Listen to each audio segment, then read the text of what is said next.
So, good morning, everyone. Thank you very much for being here.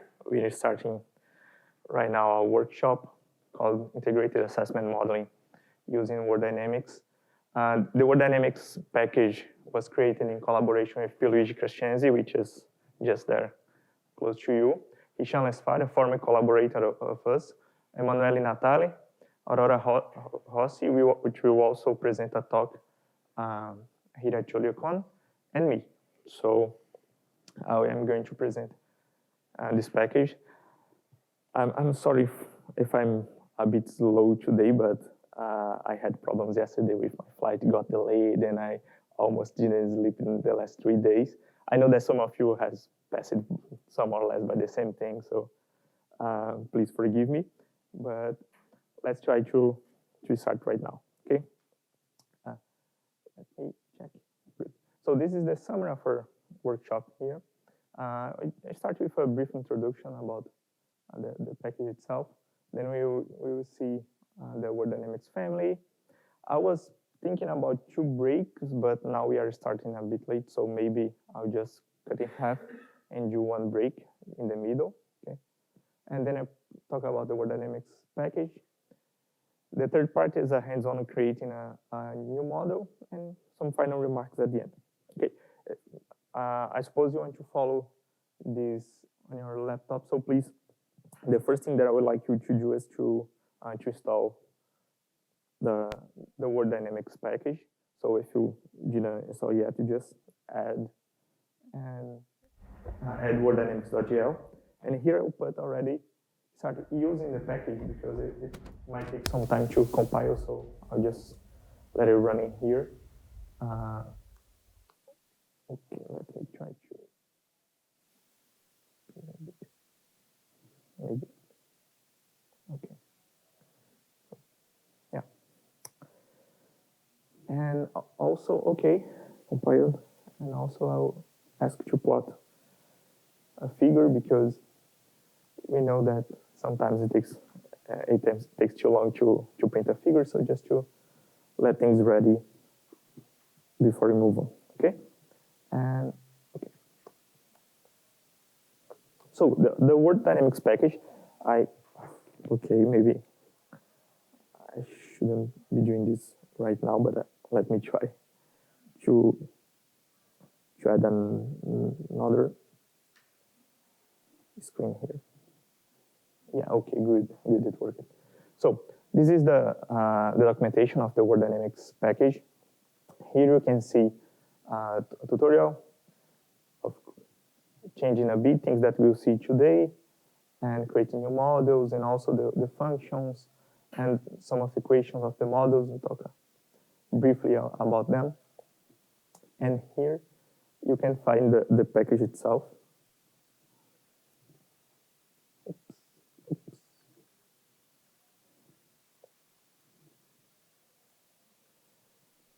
Okay, here's the project WorldDynamics.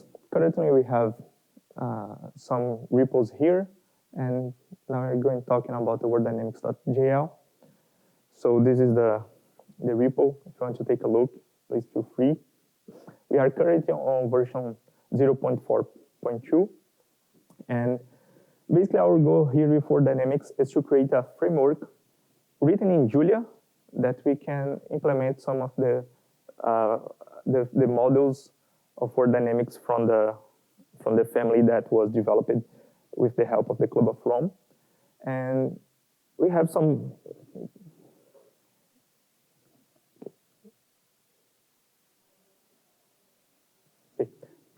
So we have some goals with this package, and the main ones are transparency, because we have the old implementation using the DYNAMO language developed here. And also we have the versions of Stella and Vincin softwares. So we have the models, but they are not transparent in the sense that we don't have the source code of Stella. We don't have the source code of Vincin. So even if we have the equations, even if we can access them, we don't know how they implement the solvers, for example. So if you want to see how they solve, what they do, we don't know. And another thing is modularity, because we really tried to make something that was easily editable. So if you want to change it, if you want to create another thing over it, we hope it's easy. I will show some things here. And also documentation. One problem that we have is that it's not very easy to find documentation on these new versions. For example, how the functions are implemented. Okay, we have a function that calls a delay, but how this function was developed. So it was hard for us to find this. Actually, we didn't find it. And also in Julia. So nowadays in Julia, we can use the full power of the language to make anything that we want. For example, we would like to make some sensitivity analysis. There are the global sensitivity analysis package, which could be awesome for us here. So we can use the differential equations to solve our problems. The modeling toolkit is basically the two most important packages that we use here in WorldDynamics. So in the future also we're trying to make some experiments with physics-informed neural networks.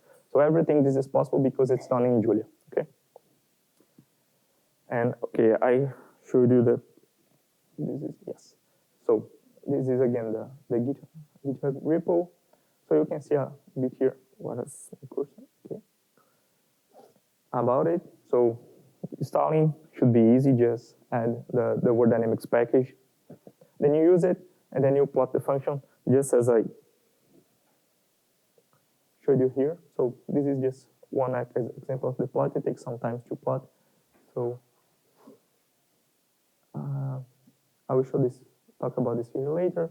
Project leaders, Pierluigi, Emanuele, Natalia, and me.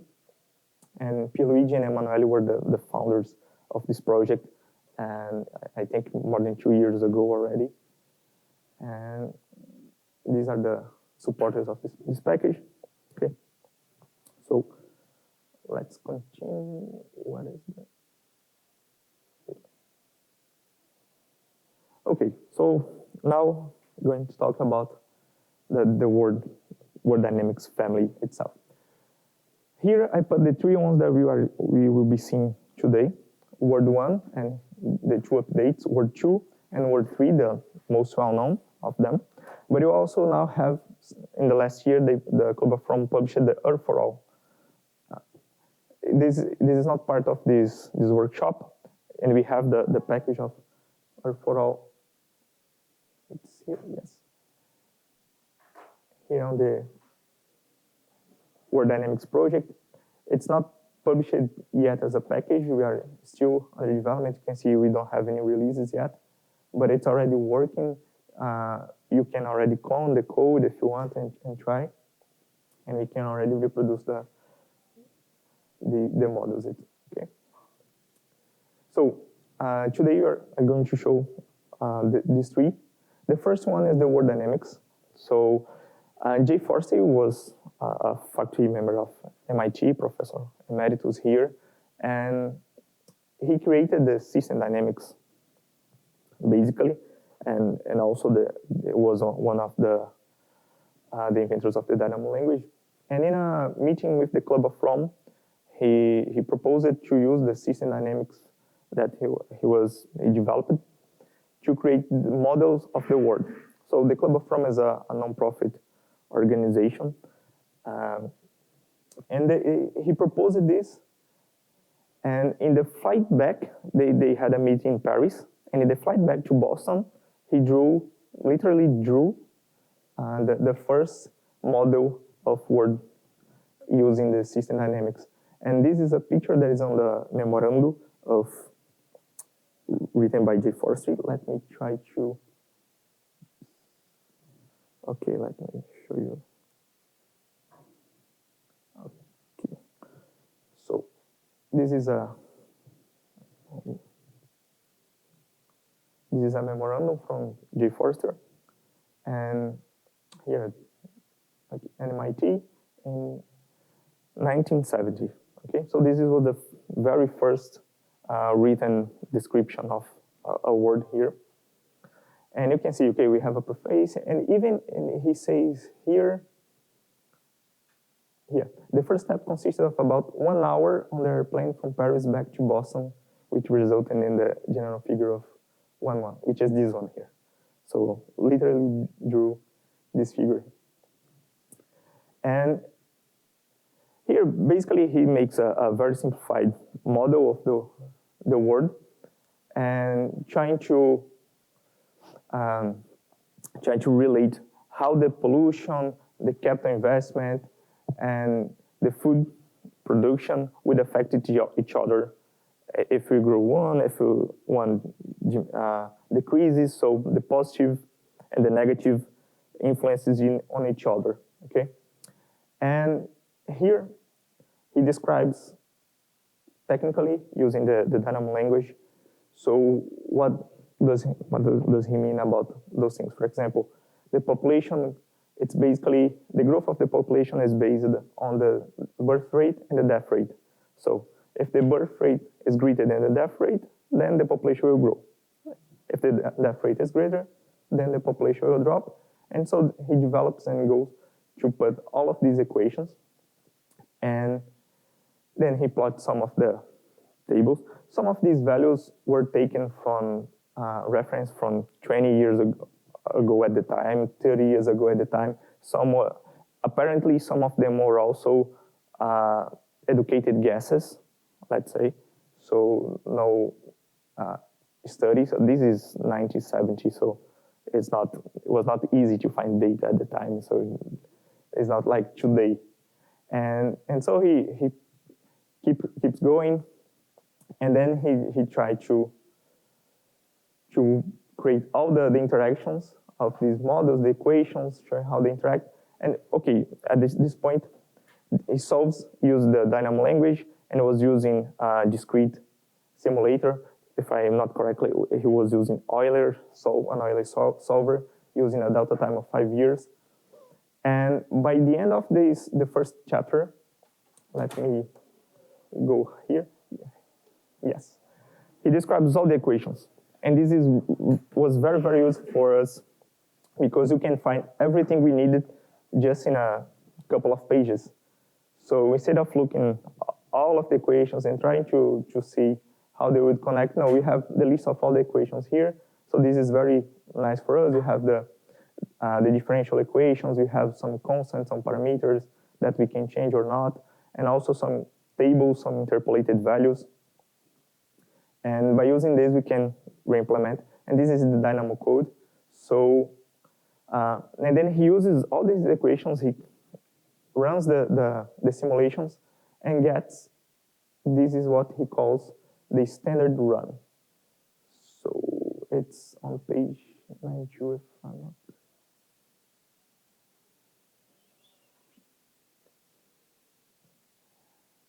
Here.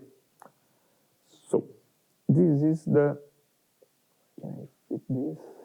I don't remember. Okay.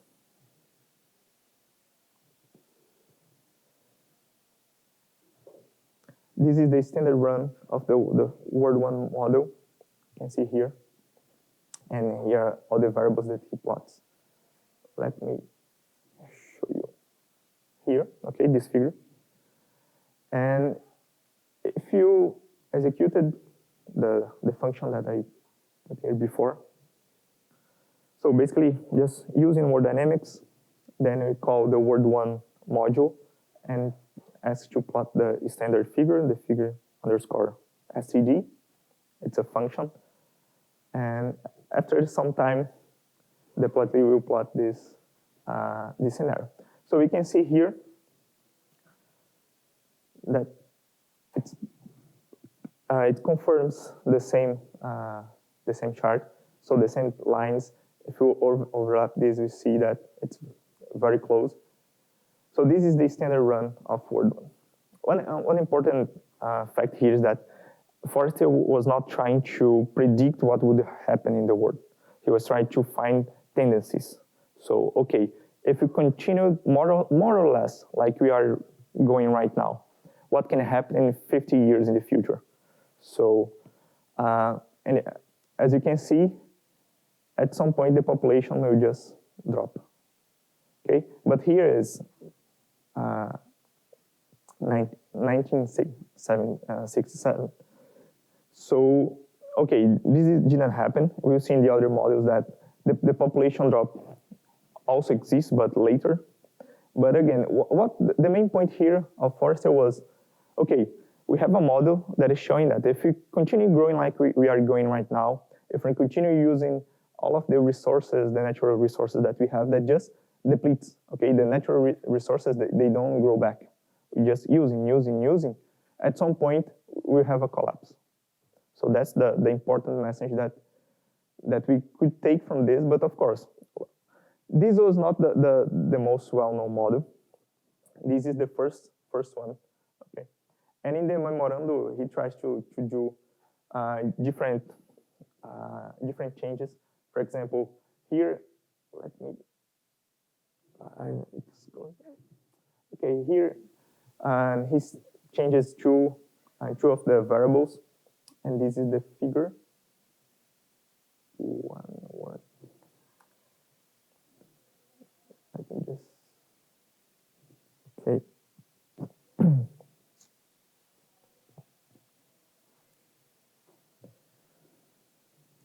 So we can, word one.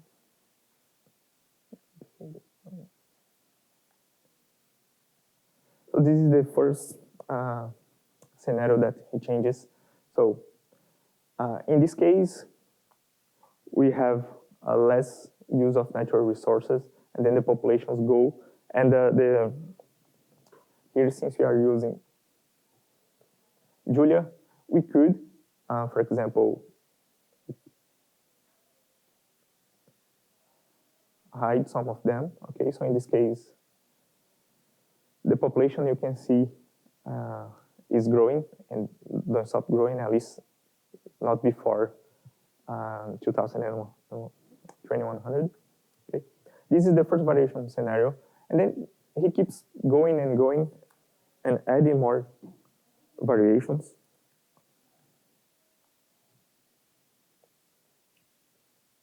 So in this case, very similar, and he has 10 plots here. So let me just pick one. For example, this is the 5.5, if I can see correctly. We have all of them here on the package. Yes, okay. So you can see it follows the same graph, the same chart. Okay. And here he has 10 figures, but he mentions by the end by the end of the chapter, when he is talking about all the scenarios that he was doing, he mentions 2 more that he didn't plot. So in fact, instead of 10, so this is the figure word 1, 10. There is also the 11th one and the 12th one, which it's not present on the memo itself, but we have them here. So we have the 10th one, which is the last one here on the memo. But we also have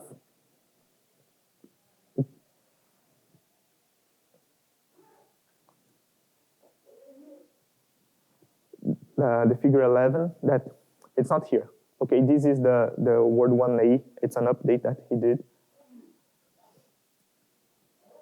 And also the last one, which is not present there. So here it's nice to see this effect here that keeps oscillating.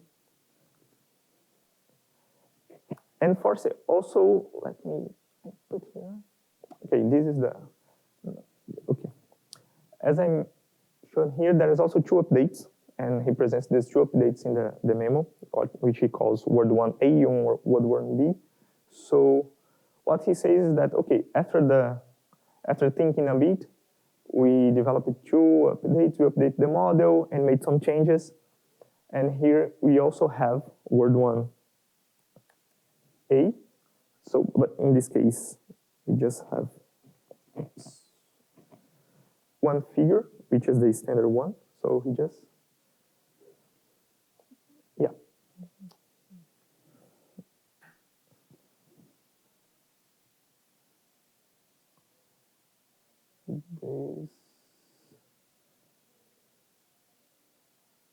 Okay, here is word 1A. Okay, so here And this, he just plot this standard scenario of this updated.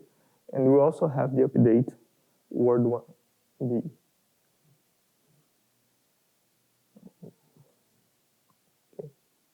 which is the second scenario. Okay, so this is the word one that we have here. So here I'm showing just how to reproduce the plots that that Forrester shown in his memo, in this memorandum. And after this very first version of our WorldDynamics model, he kept iterating with the people from Code.from, and they updated the model and started updating, and they made what he calls the Word 2, the Word 2 model. And the Word 2 was published as a book called WorldDynamics from 1971. So this is the first published version of a WorldDynamics model. And this is the drawing of the model. So you can see that it's already way more complex than we had in the Word 1. And here are the standard runs, okay? Here, we can also do the same thing. And I will show you that we have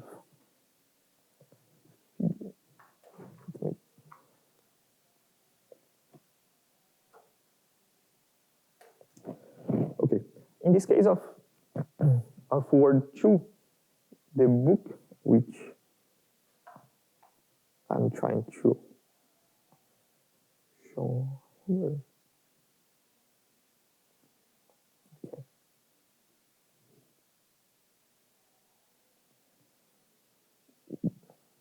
This is the second edition of the book. So here are the standard runs, the same ones that are present here. Okay. So we can see that it starts with the explaining the structure of the word model and what they see, the updates, and also the system that I just shown to you. And since it's more complex, what he does is try to break this into the subsystems. So instead of going everything like he did on the Word 1 memorandum, here we have a very good division of the Word 2 model. In this case, we have all of them, but so here is the standard runs, the most important ones from this book. And again, it shows the same trend that if you keep using the non-renewable resources or the natural resources as what we were doing, and the population at some point will collapse and start to fall down. Okay, so this trend happens every time. And here, in this chapter, he tried to make, again, some variations of the model of Word 2 and show them here. So let's start with the standard run.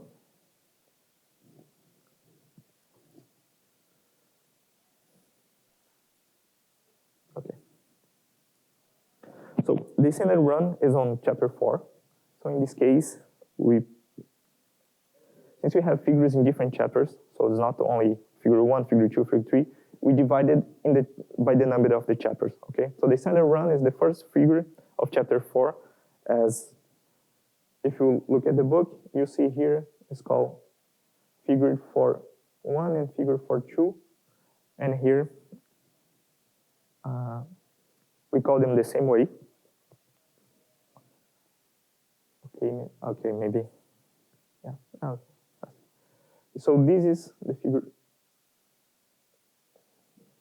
figure 1 for 1. This is the standard run. But here we are showing the population, the natural resources, the capital investment, the pollution, and quality of life, which is an index that he created to evaluate the quality of the people here. So as I told you, natural resources going down, population grows, some point collapses, okay? And the second part of the standard run is the figure for 2 here. So here he's showing the food ratio, also more or less constant, and the material standard of living, the quality of life from crowding, the quality of life from population, and the capital investment in agriculture fraction, which are like important subvariables from the World2 models. But here is the main variables. Okay, to have these 5 here.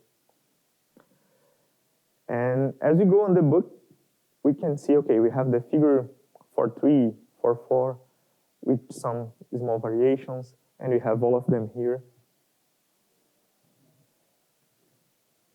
For example, this is figure 3, just natural resources and the usage rate. If on the figure 4.4, we have the capital investment generation, invested, and all of this. We have, for example, this is for 8, if I can see correctly. So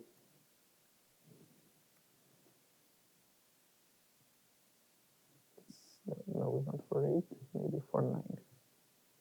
Okay, since it's for 8, yeah, this is for 8, so you can see the same effects. And just since I showed the 4.9 before, it's just completeness. So this is for 9, and this is the general chapter 4. Okay, in which Forrester shows the standard runs and some variations of them.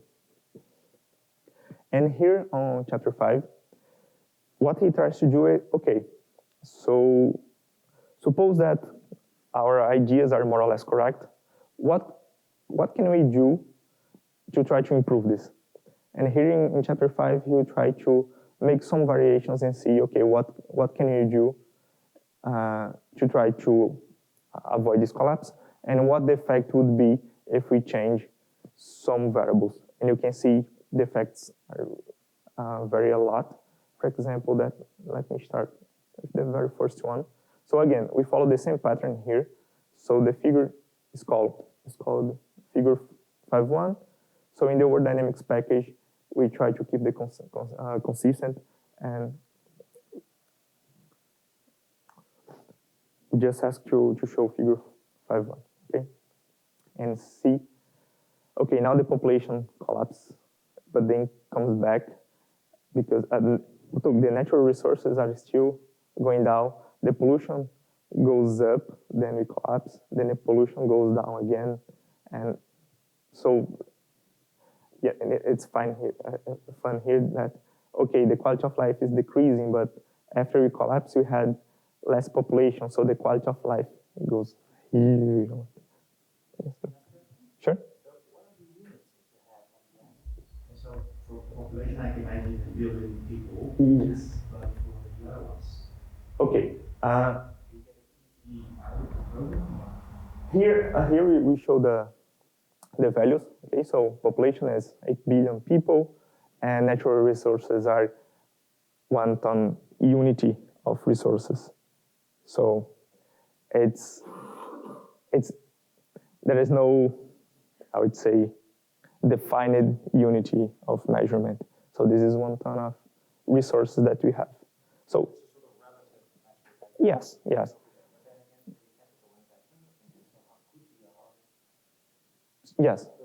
Yes, there's some, maybe, okay, in this case, I don't know what currency it is, but it's for sure.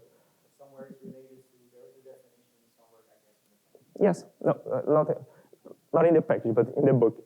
In the book, basically what he tries to do, for example, the quality of life. Quality of life is, what is the unit of quality of life? It's hard to say. So basically what he tries to do is create a relative evaluation of some way that he can say, okay, this is growing, this is going down, and basing on the definitions. So for example, let me show the code. Where are the WorldDynamics? Okay.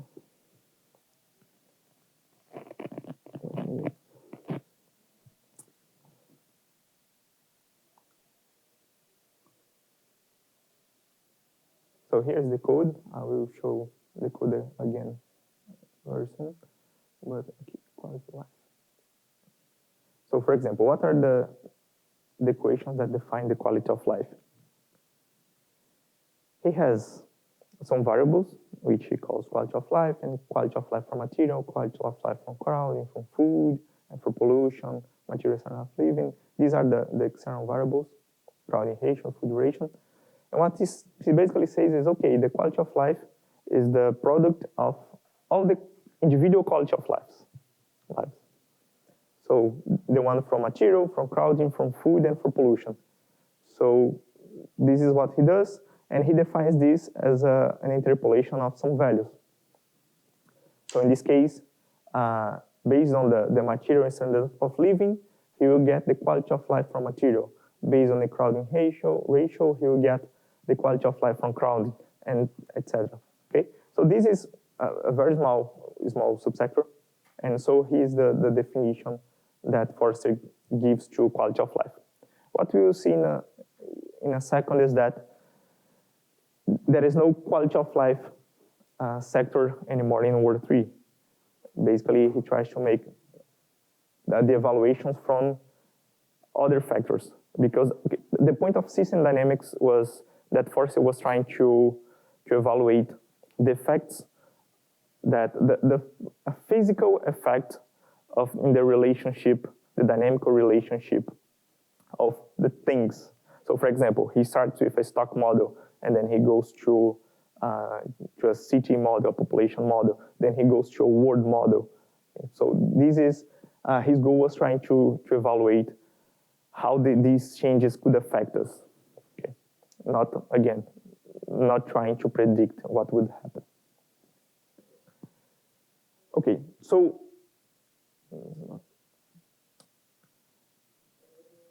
here in Word 2 we have also the figures from chapter 5, and then he continues on chapter 6. Again, we follow the same pattern here. We have, for example, just change the number. This is the figure 6.1, okay? And in the case of Word 2, there is no update. This was the model, because the following update was already Word 3. So Word 3 is the most well-known model, WorldDynamics model here. And the publication is called The Limits to Growth. The original one, the first edition, is from 1972. Became very, very famous, and also very criticized, especially by economists, by business people.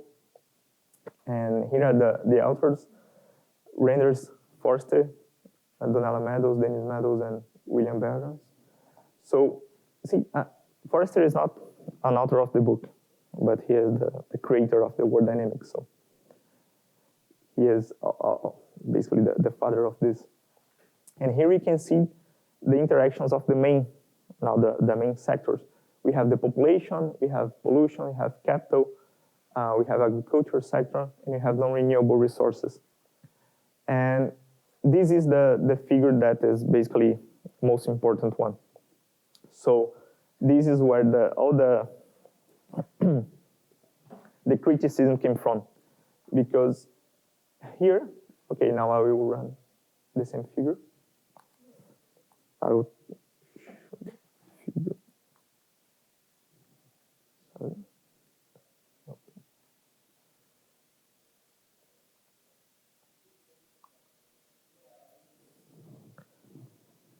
Okay, again, here you can see the non-renewable resources are depleting, the population grows, and then falls, collapse at some point.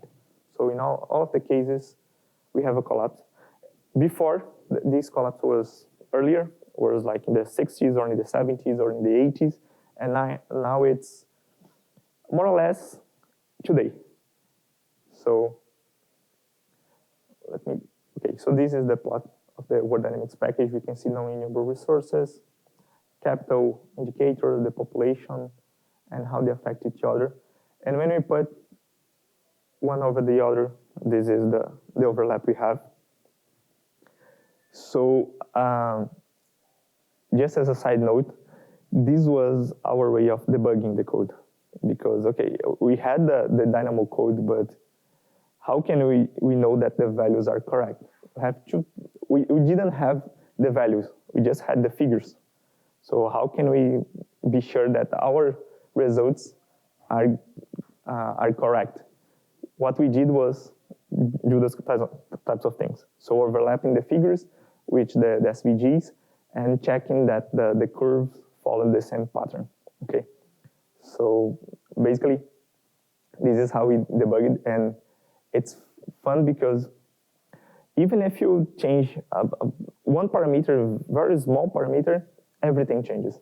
So it was very easy to see when things went wrong. And one thing that we can see here, if you look, if you look here, the brown curve is the CBR, is crude birth rate, which is basically the raw birth rate. In the, in the original figure, we have, it starts here and then goes a bit below.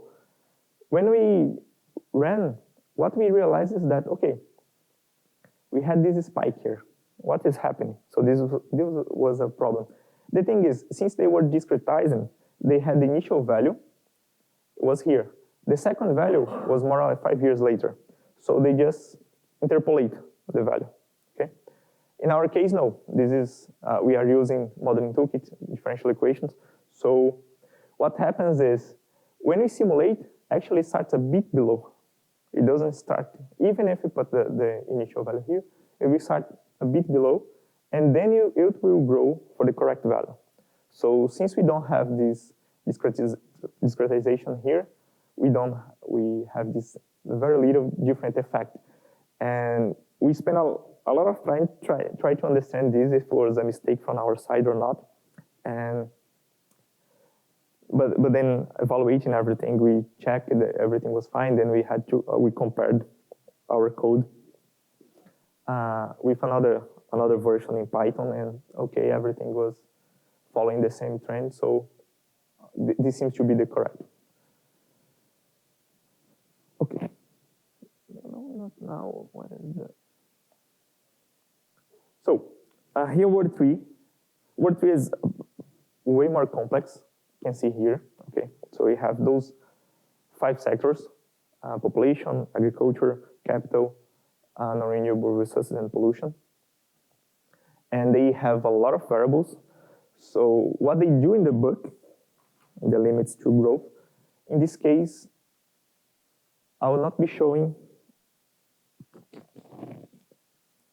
the limits to growth itself. This is a book called Dynamics of Growth in a Finite World. Is the technical description of the limits to growth. So here we have the same thing we had in the limits to growth from the WorldDynamics book from Forrester. Is a technical description of the GID and the equations they used. Let me show. The interpolations they used, the experiments they executed, and for example, and they separate again, but now the separation is clear. Chapter 2 is about population. Let me show. So, chapter 2 is about the population sector. So everything is about population, and they break the population sector. So what they do is, okay, consider that we are simulating, we are using system dynamics to simulate the population, but everything that is external, we just get the values, we just interpolate. So it's constant or our tables, but we are simulating only the population. So in this case, we have some results, and here we have the equations describing them, and also some figures. Let me go to them. I think.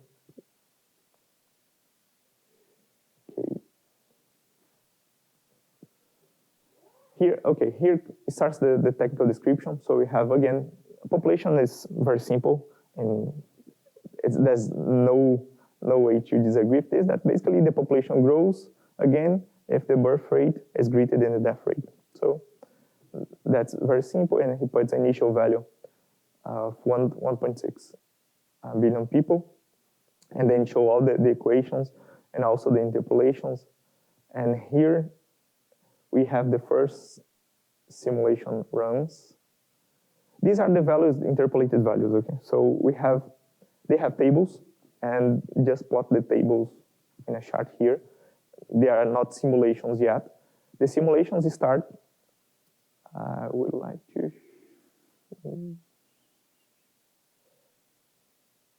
okay. You can see that's very descripted, very well descripted. So this is very good, was very, very good for us. Because we could find everything we need, all the values here. And in the end, okay, in the end you also have the equation. So here's the first figure. And one thing that we saw here is that the chapters are a bit different. You'll see later that this pattern of 3 figures horizontally, it's only happens here. It doesn't happen in the other chapters. So what we think is that different people have written different chapters and also plotted different figures in different ways. And also the names change a bit. So in this case, you have figure 284, but we have 3 subfigures. So let me,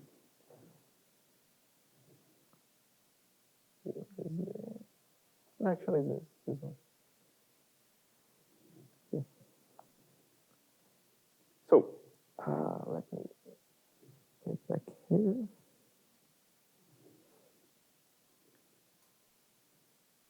Okay. Here, let me show the code for you. Here. So here in word 3, different than the others, we have figures on every sector, subsector. So for example, and that's another thing, the population, they have 3 different types of population. They have the population with one variable, basically. So they have just one population here. They have one with 4. So in this case, we have the population is the sum of the 4 subpopulations. So we have 4 differential equations. And they also did one using subsystems here, using 15. So I have 15 differential equations to describe the population here. And each sector of this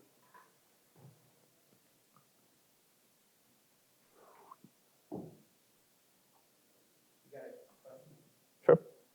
Yeah, what do the different populations do? When there are 4 or 15 populations? Okay. The first one is the simplified model that they were using. Let me show here. That they basically consider only the birth rate and death rate. Okay, that's clear.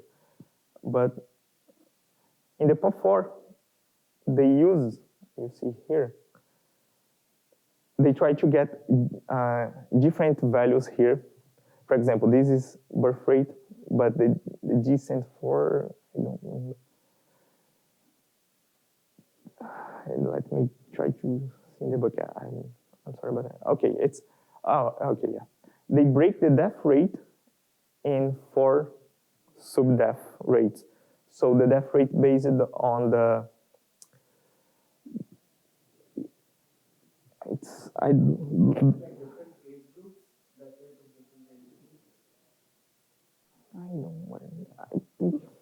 I think it's related to different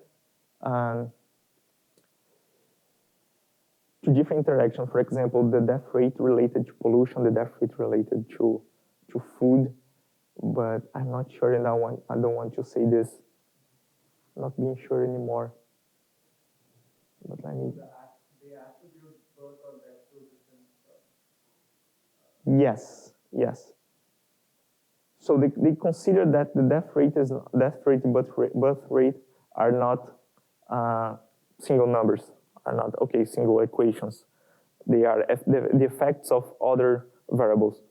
And in one case, they divide this on 4, and the 4, it's the default value they use later on. So even though they use the version with 15 variables, here you can see, okay, the death rate is composition of 15 different death subvariables, the population, the same thing, but they don't use the pop15, they use the pop4 as the default from their experience because they saw that they prefer the middle one. I'm sorry to not answer your question specifically here. During the break, I'll take a look and I will tell you. So here are the different levels they show. So here is with pop1, pop4, pop15, and now we're. So here what we do is, okay, we have, for pop1, we have the plots. Okay, so this is, since now each sector is very clearly defined, we have different modules. So we have the pop1 module, the pop4 module, the pop15 module, the agriculture module, the capital module, things like that. So when we run this, and we can just run,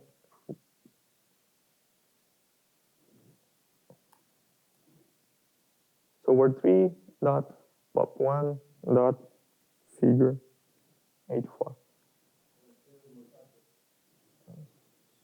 Thank you.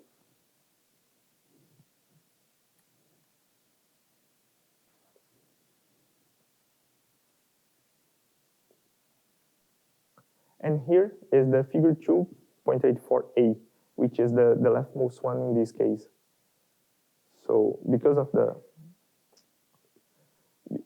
the scale, you cannot see very well what is happening here.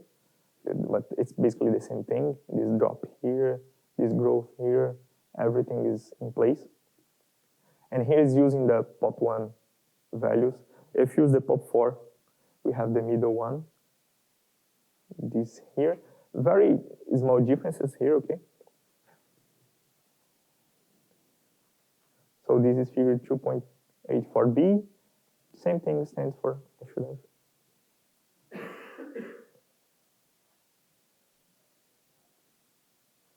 The same thing for pop15. But now will be the figure 84c. And as I just mentioned, so chapter 2, we have the population sector.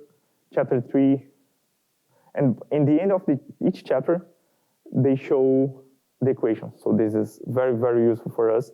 Basically, we look at this and we have some doubts or some questions. We went back to the chapter to check this. And here they describe, okay, so we have the figure 2.97, 2.8, the changes that they do, and these I'll show in the second part of here. And here for the 4 level, and here's for the 15 level. And then we go to the chapter 3. And chapter 3, okay.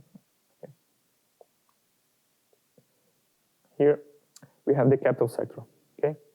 So now, again, they simulate the capital relationships and keep everything that is external, for example, including population, as a value or as an interpolation table or one simple equation, okay? They do not simulate the other thing. For example, I can show you here. Sure. From the pattern, is it possible to obtain the diagram of the model? Yes. Do you see? No, not yet. This is a desirable thing that is. Let me show you. You see this diagram like that, right? No, we have. I can show. This was done by Pierluigi, but he had to do it by hand. So more or less, we can automate this. We can get the variables automatically. We can get the sectors automatically, and we can transform this on a LaTeX code. This is TXZ using LaTeX automatically, but this is not integrated in the package yet. Okay. So yeah, we can do, but it'd be like some workaround here. And so for example, here in Capital, when you look at the subsystems, population is an interpolate table. So population is not a differential equation, it's not the differential between the birth rate, death rate.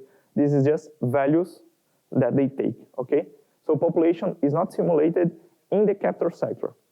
And the same thing happens for agriculture. Agriculture here is only interpolate table with values they define, but later, okay, this is the chapter capital, and just for the sake of completeness, here we have the individual diagrams for capital. For example, here we have the 38, and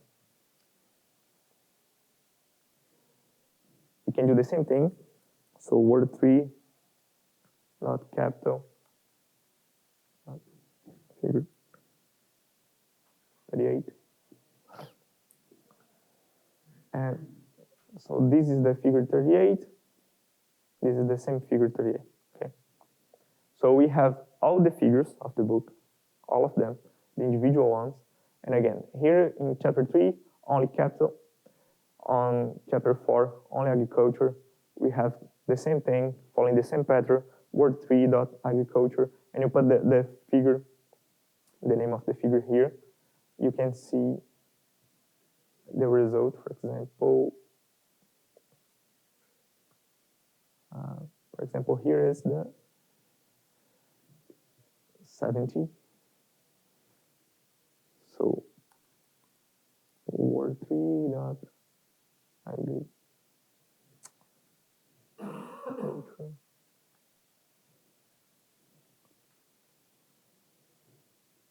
Not that.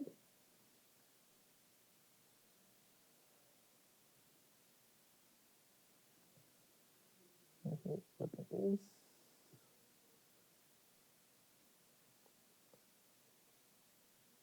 Okay, yeah. So in this case,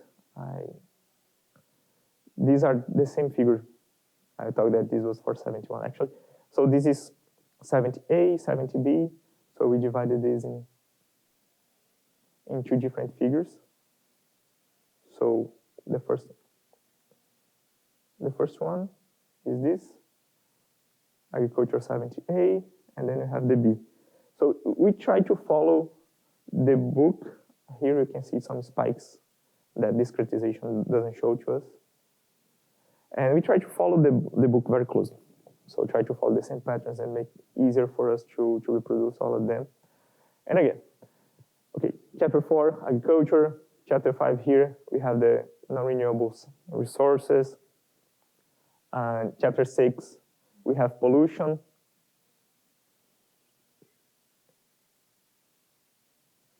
The persistent pollution sector. And on chapter 7 is where everything is joined together. Let me get here.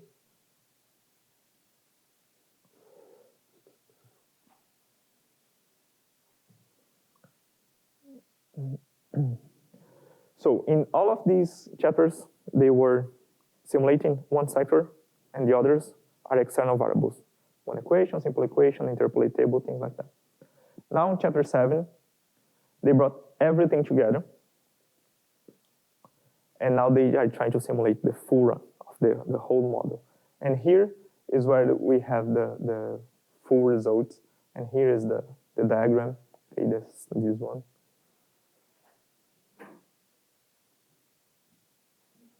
And here is only the population variables. Here, only the capital sector variables. Here, only the agricultural sector variables, non-renewable resources, and pollution, and here is the standard run. So here, the figure, the run is called 6A, but the figure is 7,7. So in our case, since this is the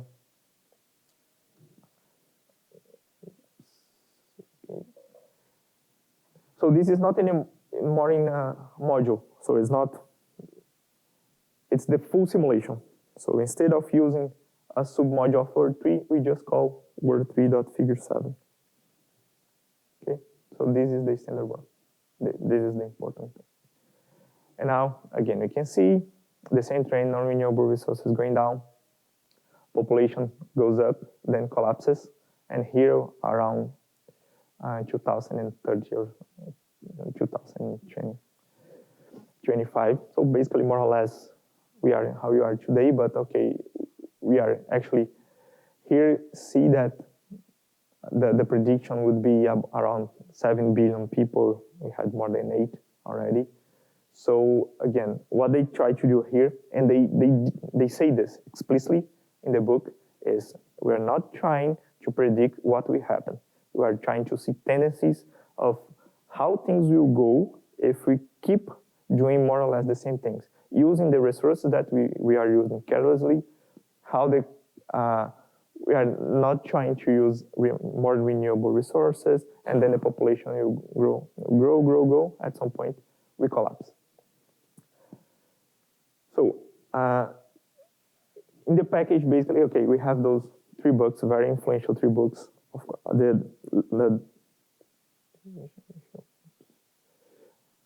Limits to Growth is by far the most well-known from all of these, and a lot of criticism from economists, from business people that talk, okay, you are not predicting correctly, or things that you are predicting is not following what we see. And basically the answer is they were not trying to predict anything.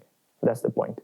So, and most of the criticism were in this sense of, okay, the predictions are incorrect, but they were not trying to predict.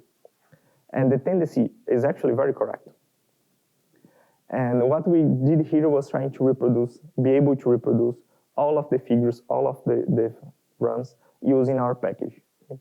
And as you can see here, okay, of course I didn't show all of them, but you can see that you can plot all of the figures from all the simulations from Word 1, Word 2, and Word 3.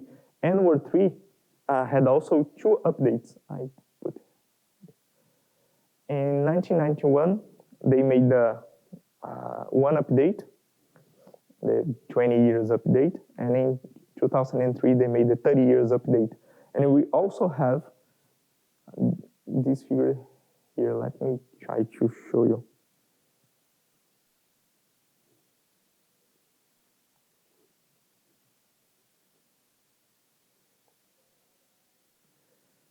Okay, so this is the 30-year update. And here they talk again about the criticism, what they try to do, what the people got wrong. And again, this is not the technical book. They usually did like that. They have the book showing the most important results they got, the figures, what the changes would make, and then they would put on a technical book the equation, for example. In this case, no, they didn't create a technical book of this. They put on a CD-ROM.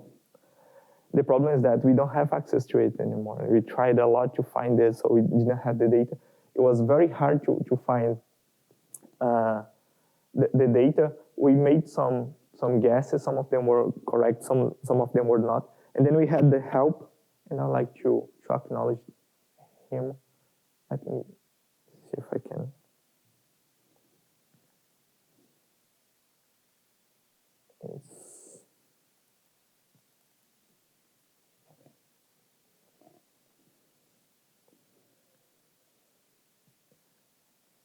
So we talked with Charles. Charles, he developed the PyWord3, the Word3 in Python, and the idea of the overlapping we got from this figure from him. And we had a meeting with him last year, and he was very nice, very kind, and he talked about what he did and gave us some suggestions.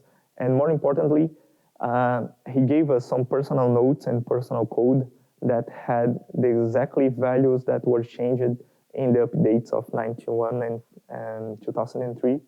So for us, and also used his code to compare with ours and check if everything was correct and see if we had the correct values and making basically debugging, okay? And here in WorldDynamics package, we also have the word 3. We call this,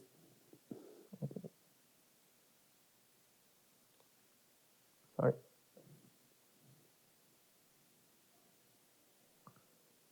We call this word 303 and word 391, okay? In this case, I'll talk soon about how we did this, but we don't create word 303 from scratch. We use the word 3 that we have, and then we make some changes, okay? And here we can see that we can plot all of them. For example, let me, where, scenario 1, maybe.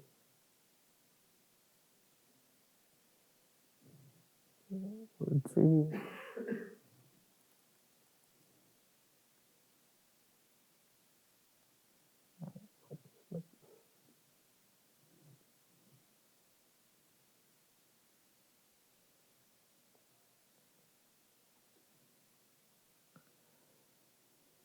Okay, let me, okay. I think it's,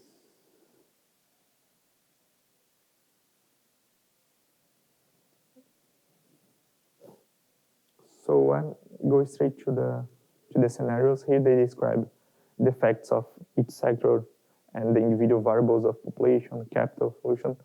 And now they try to create even more high-level variables or names. So instead of evaluating the population, the capital, the food only, they create things again like quality of life and the human welfare and things like that. Let me go straight to them. Oh, I think it's here.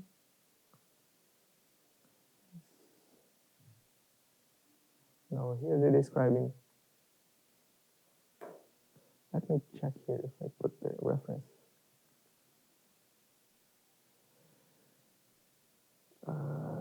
Page 169. Okay, here's the part of, it's nice to show this. This is part of the documentation. So if you go to the documentation of WorldDynamics,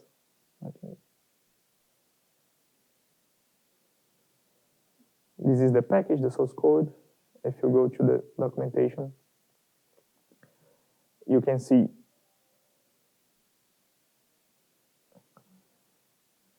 all the functions that we implemented with documentation, and also all the figures.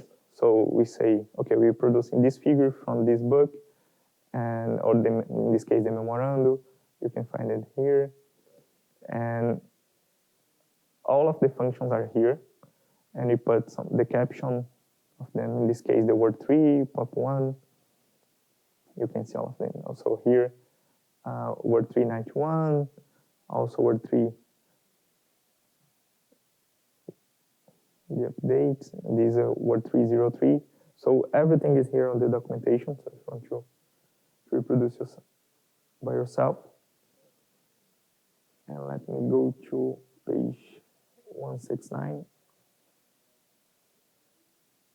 It should be here.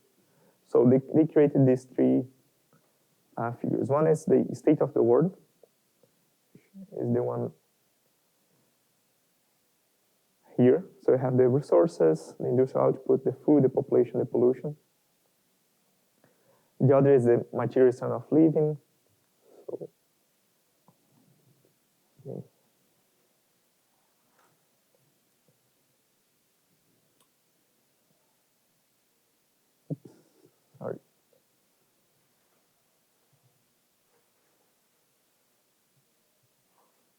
here. And then the human welfare index and the human ecological footprint.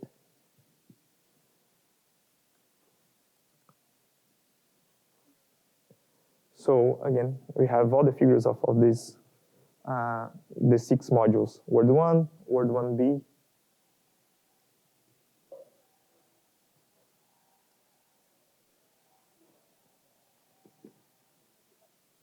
Word 1, Word 1A, Word B, Word 2, Word 3, Word 391, Word 303, okay?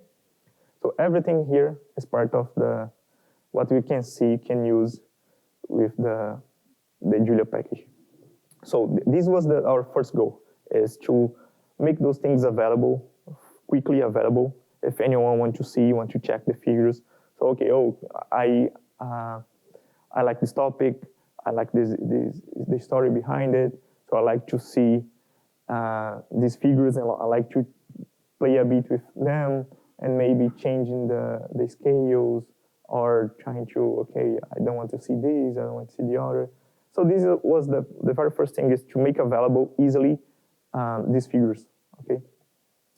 Now, in part 2, I'll talk a bit about how it translated from DYNAMO, and about the code organization.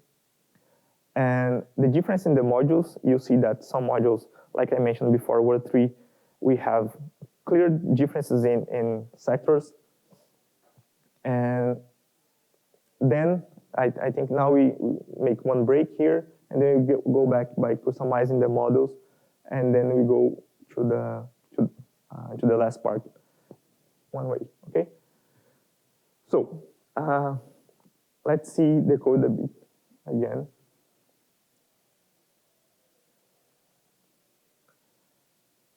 Okay, we had all the equations. So let's start, for example, for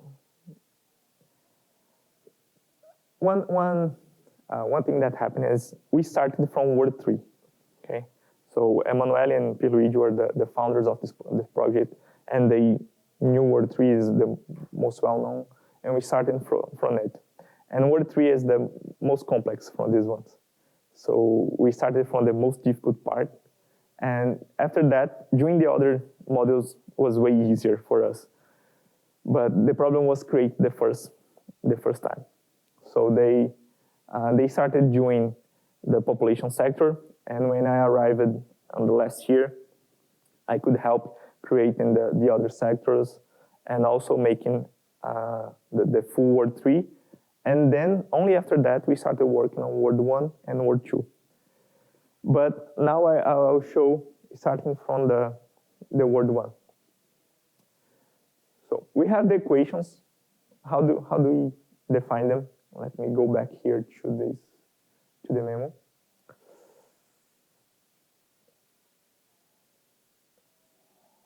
So we have the equations. We have the differential equation here.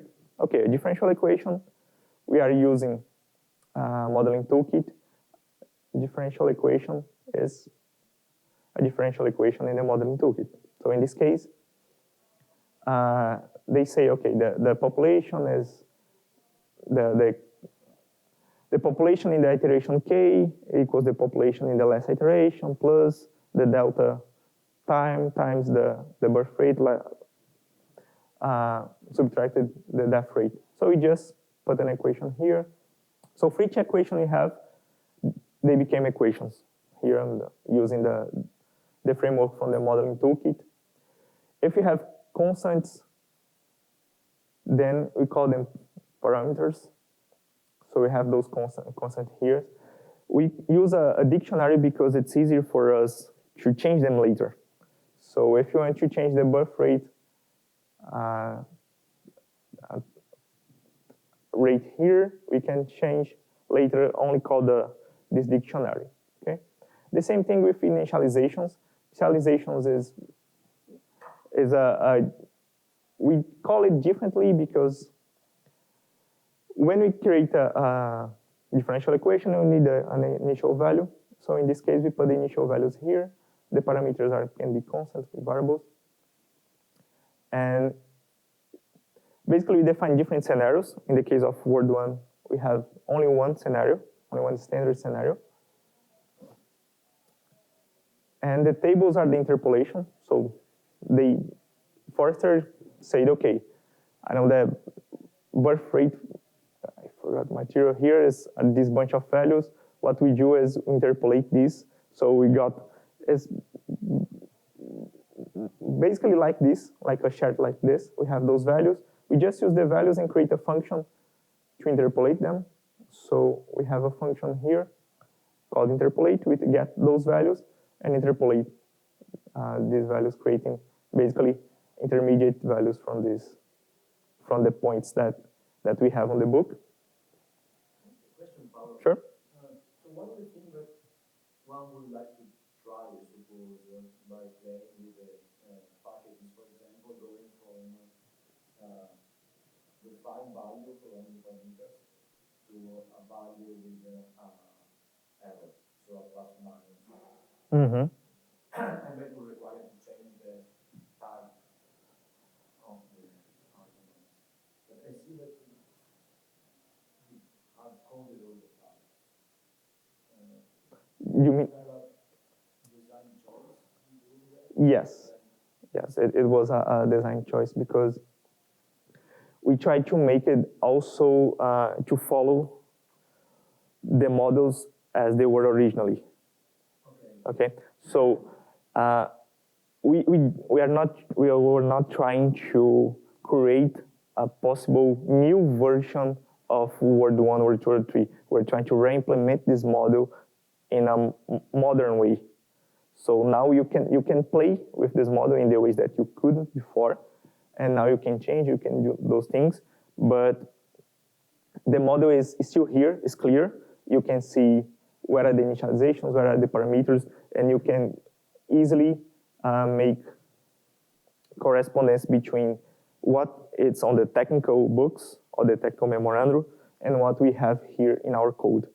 So the way that you see the user using the package is more about reproducing the model from reproducing and changing the models, but you can create, I will show you in the third part how to create a new model using this, but with using the WorldDynamics from Forrester way of doing the things.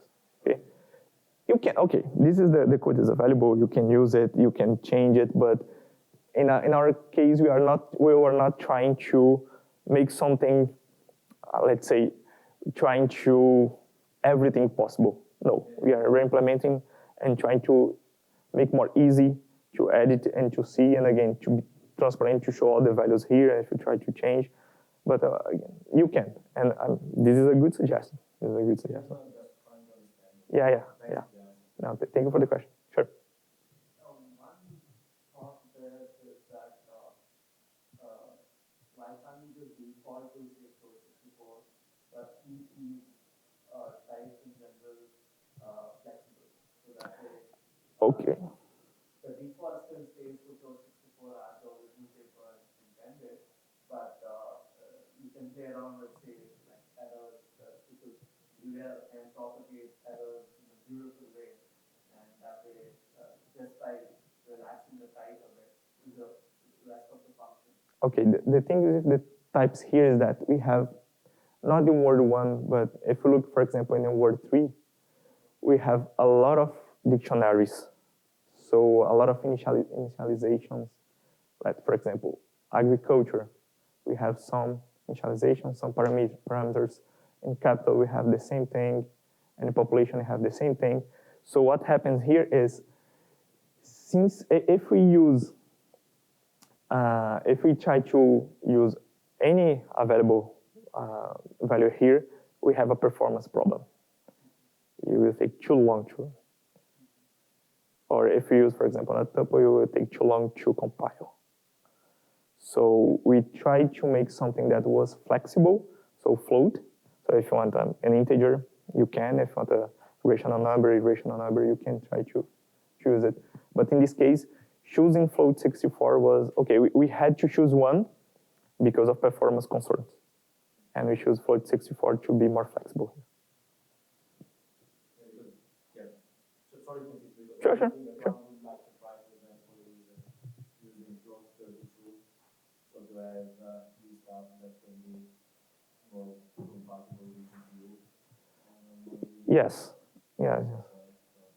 Yes. Yes, we could use. We could use. No, don't worry. No, it's a valid point. It's a very valid point. So in this case, we choose this because of the flexibility. We had to choose one because of performance concerns, because otherwise it takes too long to run. If you put any here, for example, or if you put just real number, So it sounds like so far you haven't focused on high performance computing. You focused on just the initial implementation. Yes. So here is the initial implementation, and we have desirable next steps, and these would be good things to do. You have some volunteers. I would love to. We would love to. Okay, so going back. So we have the initializations here. Again, dictionaries, same thing. Parameters, the interpolation tables. And how we define this? Basically, we create one function. And in this case, the word one is simple, so just one function. And this is what I talk about the differences here. So we just put all the parameters here, all the variables here, all the equations here. It's 100 lines. And then we create a scenario. In this case, we just have one function here. We return this. And when we try to plot, okay, we have a function. We created a function to help us to plot these variables. So basically, we need a solution to the system of differential equations, the range of the simulation, a vector of variables, and also some keyword arguments here. So these are what we need. So basically what we need is a solution. And this solution we have here in this subsystems file. We compose the models if we need, and then we solve it. So we simplify, structure simplify here, create an ODE problem, solve it, and return the solution, okay? So this is how we do. And in the case to plot, basically what we need right now. Okay, first we need to get the solution. So in this case, if the solution is not defined, because there's also a performance concern, if we didn't define the solution before, it will run this code. Otherwise, we just return the solution that we have, because otherwise, every time we call the same solution, it will have to do the same calculations again. So we create a solution, solve it. So in this case, we solve the standard run, and the range. This is also a nice thing. We can try to use the different ranges here. We can put, instead of, I don't know, 22 here, instead of 21, no problem. And the variables, we define the variables that we want to see here in the plot. So for example, here we have 4, and we define the axis. These are optional arguments. We only need the variable, the name, if you want to show. And basically, these are the variables. And okay, now we have the solution. We have the variables. Now we have the solution. We have the variables, and we have the range. So we just call the function to plot. So we plot that solution in this range, and these variables on this solution, we can change the title, show the axis or not, show any, and make colored or black and white. So these are options, okay? And so this is how we implement the word one. This part of plotting figures, the same thing in all of them. But the word 1A, instead of creating everything from scratch, we just add the things that didn't exist in word 1. So for example, these are the parameters. So you see here, we copy all the values from word 1 and add a new one. We copy all the values from word 1 and add 4 news. And same thing for the interpolation tables. But in this case, we also can add or change the ones that already existed. And in the case of the subsystem, now the subsystem word 1A just have one new equation, which is an interpolation table. And we create this function. And now the standard run, what we do is we create a standard run of word 1 and create another one for this new equation, a new system, or this system. Compose, then connect the equations, compose the systems using the WorldDynamics function, add a new equation. Actually, we change the equations that were changed, because in this case, the update had to change the equations, create a new ODESytem, and return it. Okay, so this is the full process on how we create this.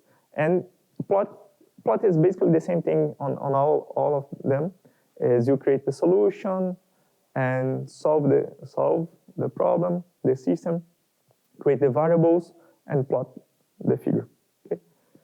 Word 1B, basically the same thing, but the catch is now we get the word 1A.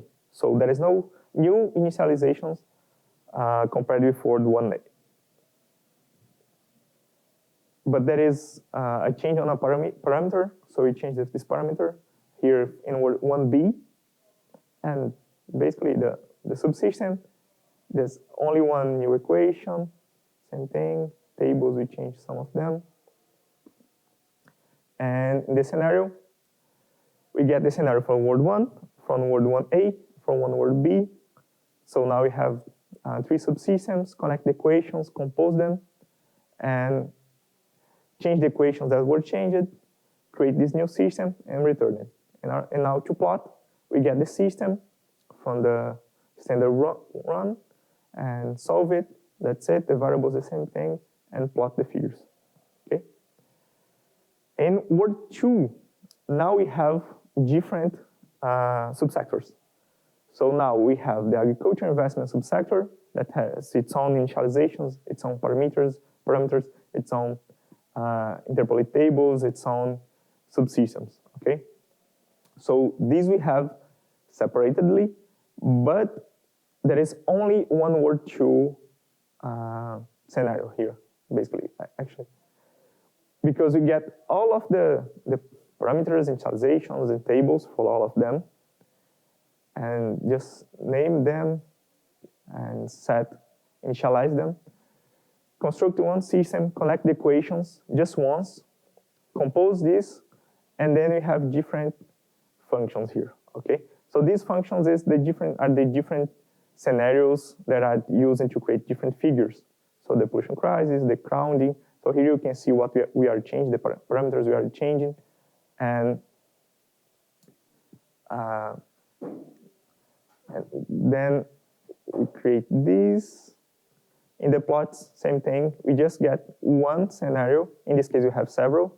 So now you select one, you can change, you can define the variables, return the variables, and to plot, you can do the same thing. So the difference here is in organization, we separated the code from each sector, but we create only one system, which is this one, okay? So we create one system, but separate the code in different folders. In the case of word 3, no. In case of word 3, we have the different folders with different initializations, parameters, subsystems, but we also have different subsystems for each one, which you already have. We have different scenarios for each one, because as I mentioned before, each chapter considers that we are simulating that sector. So in agriculture, we are simulating only agriculture, and the population, for example, is an external variable, which in this case is an interpolation. Okay. So we have for each one this possibility. So we have the plots. This is the case. Okay, you have the plots only for the agriculture chapter, and we have the one from the full simulation.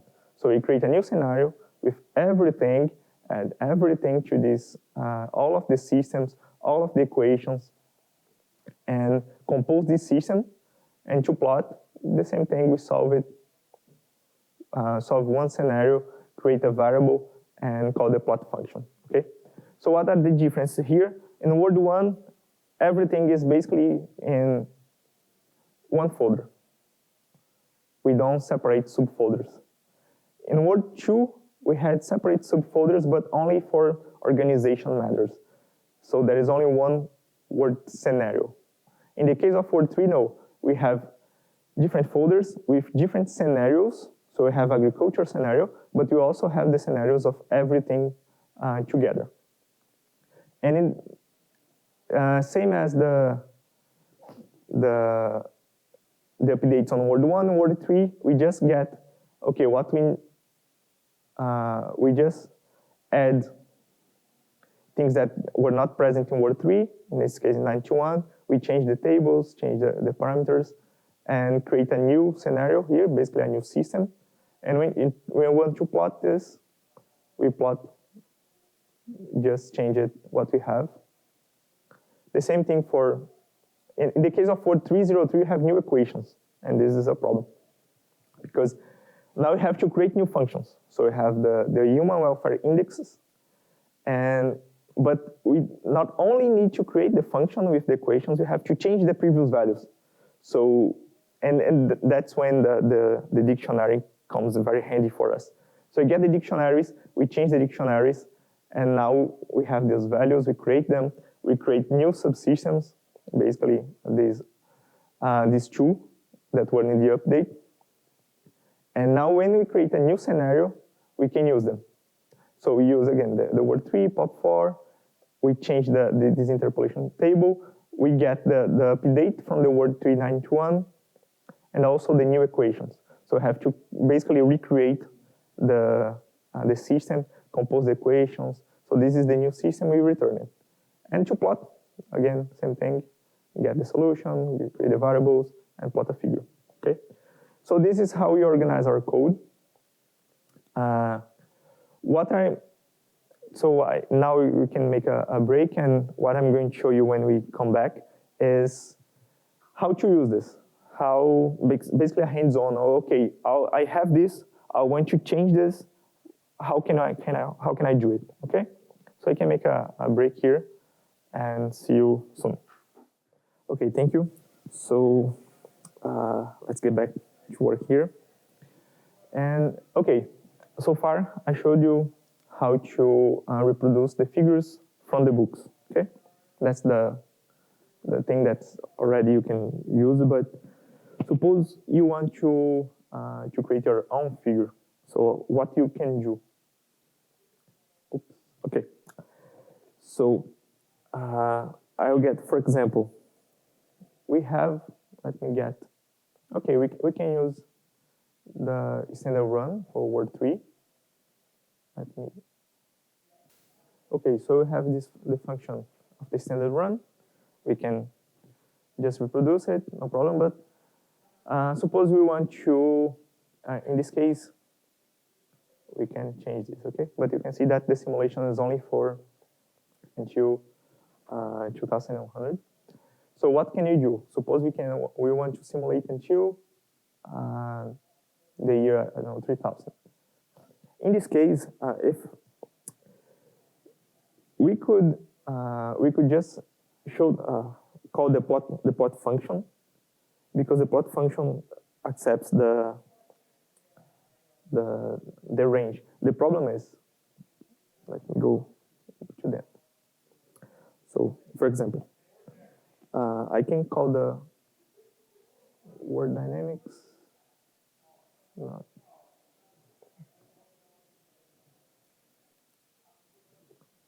But variables, in this case, the Word 3, historical run solution. I think it's available for me.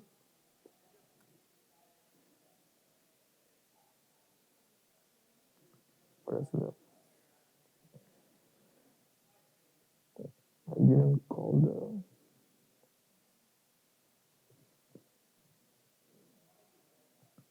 Word 3.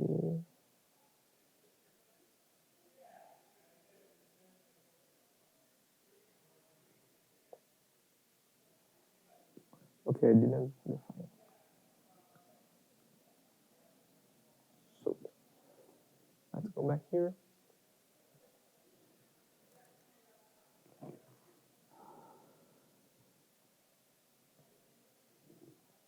let me define a variable J.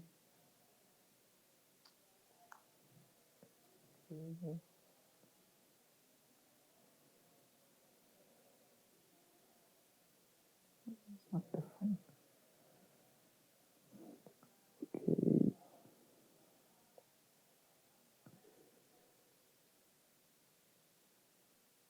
Oh, the variables.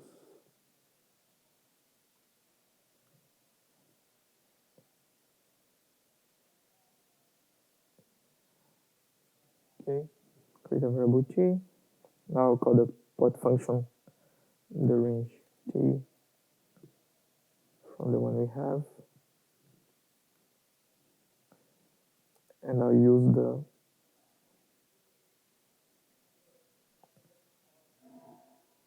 word3 dot variable 7 should be fine. Variable 7. Okay, so now we have the same plot because we are using the same solution. We are using the same variables. But suppose you want to see different variables. In this case, we have actually. Suppose you want to see the variables from this function here, figure train. Word3, not figure. Okay.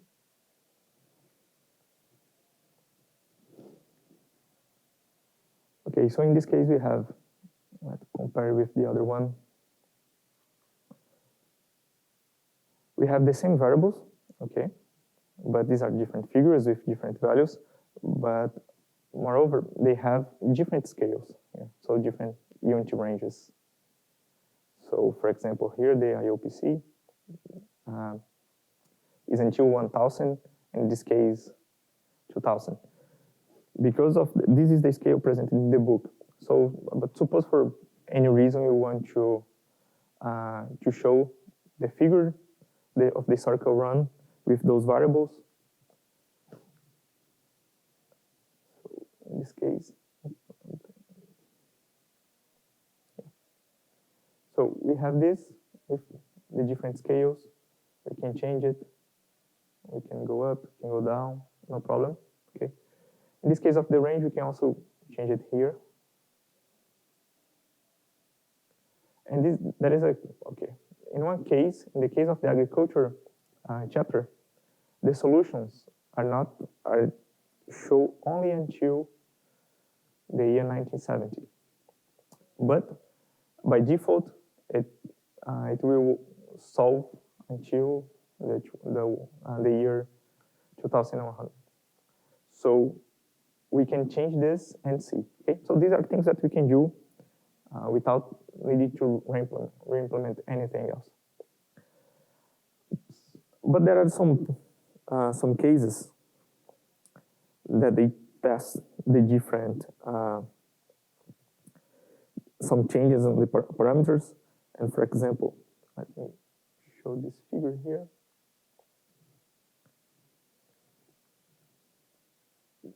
So in this case of figure 710, you can see here, yes, this figure here. They change the initialization value of the non-renewable resources. Okay. So in this case, they double it. So what can we do here?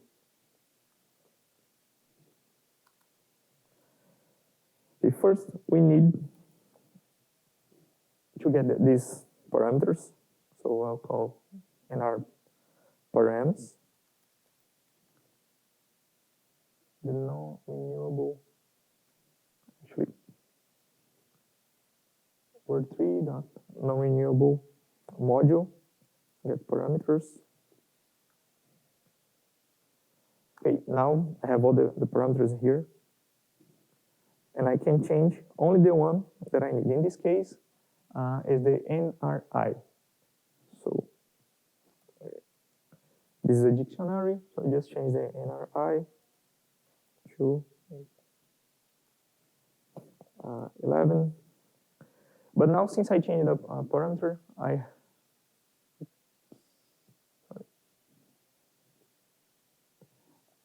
have to create the system again. So this is the, I use the word tree, the same historical run solution, okay, solution.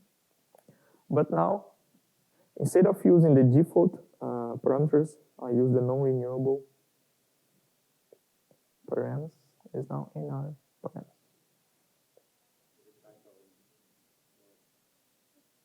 Thank you.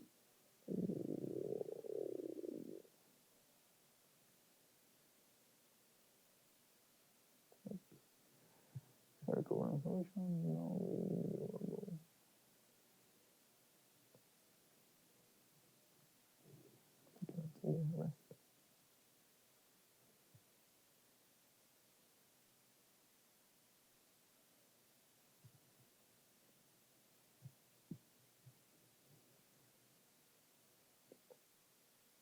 Oh, sorry.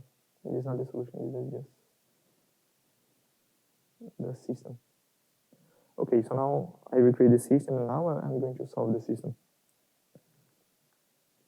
So, dynamics not solve. I have this new system, and suppose I just want the same range. Okay, now we are solving the new system with those new values. Now I can plot WorldDynamics, not plot variable.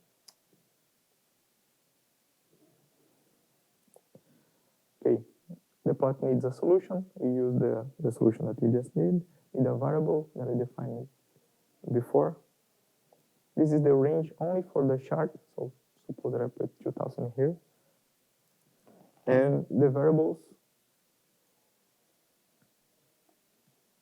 I'm going to use the correct variables.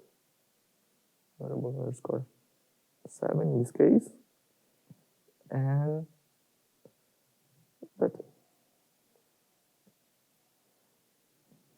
So what I did here was I used the same data from the standard run. Let me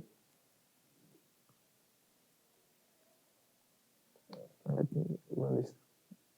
So this is the standard run. This is the same standard run, but changing only the value of the initial value of the non-renewable resources. Okay, since I here put 2000, it shows 2000, but I can just drag here. Okay, and what is the effect of this? Is that now this new system gives us the same solution as this one here. Okay, so this is how we change values here. In this case, I changed the value of the initial value of the non-renewable resources following the book, and they put here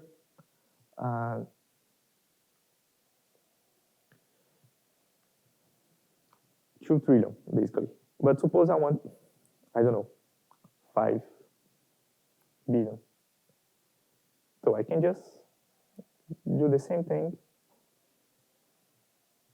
and I will have completely different result. Okay. So instead of using the value that was in the book, 2 trillion, I put 5 billion, and now I have completely different result. Okay. So this is to show you how you can change, how you can test different values here, and basically make a sensitivity analysis of them. So this is how you can change one parameter. And so you can do the same thing also with tables. Let me show you, for example, Word 3, figure 13. 13.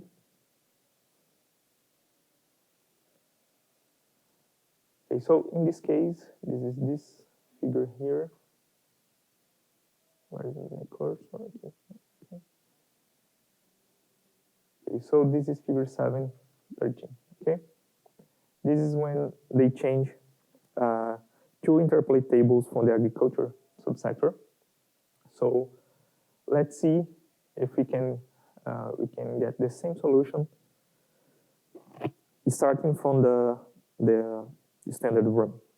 How can we do this? Okay, I will just create a new get the tables here. So word 3, not agriculture, and I'll get interpolate tables. And now I can change the values that are here. In this case, again, it's a dictionary.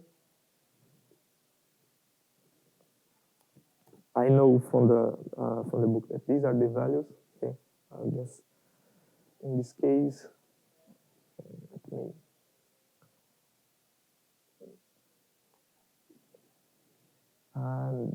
let me see if they show here or only on the end. I think only at the end. So let's go there and I'm trying to show you the process that we did when we were developing this. Okay, so we know that we have this this new run. In this case, it's figure 13. So 9, 7, 13 here. Let me zoom in. Okay, so this is figure 13. So we changed one table. So now we have the 0.5, 0.3, 0.1, 0, 0, 0. So this does this. 0.5, 0.3, 0.1, 0, 0, 0. And we also change another table. And again, we try to follow the same pattern from the book. So FIOAA1T is a table called FIOAA1. So here we know that the same name. So here's FIO2. Okay, now we have the tables. What we do now, same thing as before. We create a new system. So word 3, historical run. But now we use the default values except for the agriculture tables that now are AGR tab. Okay, now I have a new system. We solve the system and we solve the system the same way that we did before. So in this case, I'll keep using the same default values. Okay, now I have the solution. Okay, just plot WorldDynamics, plot variables, same thing. We plot the new solution using the variable t from the same time span. And we use the same variables right, as the standard one, okay, the variable 7. And this, okay, this is our new function, and this is the figure 7.13, exactly the same, okay? So that's how we can change an interpolation table. So these dictionaries, this is what we use them, basically, is to be easy to make those kind of changes in the table. So you just get the dictionary that you want to change the values that you want to change, recreate the system, solve, and plot. And that's it, okay? So with this, we could try to play with all the variables, all the parameters, all the initializations, all the tables, all of them. So let me see. Okay, modify. Okay. now, suppose you want to add new data, okay? So, okay. These is using the data that they have available in the 1970s and also in the updates, but in this case it's Word 3, the original one.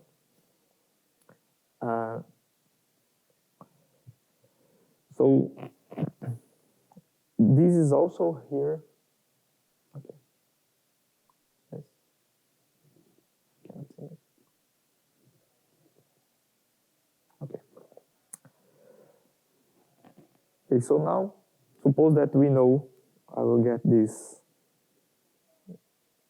Okay, a second.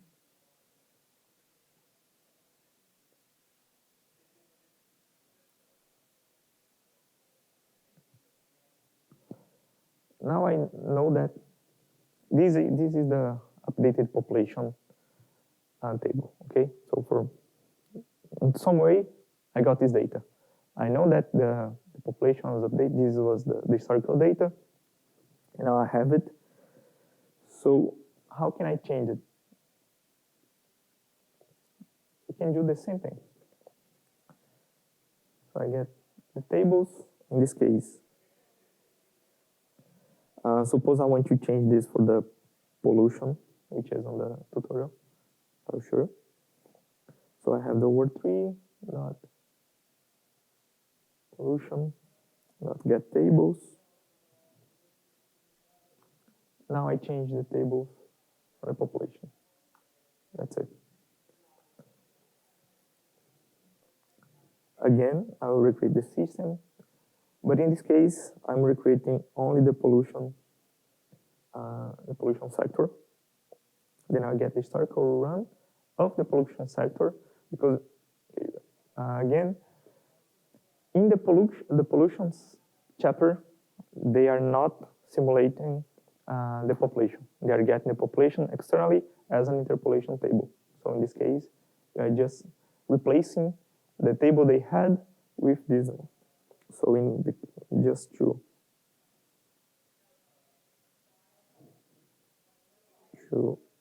show you,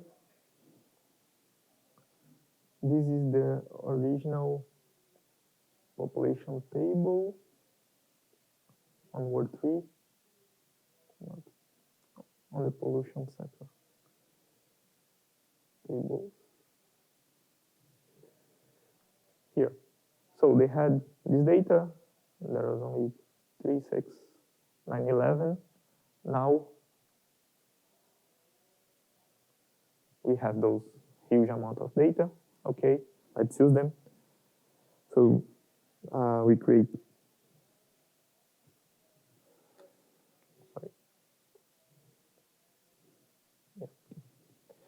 so we recreate this and just change the tables in this case.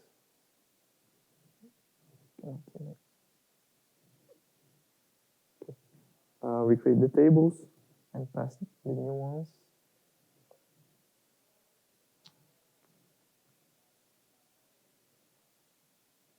Okay, now I have the new system. We solve it.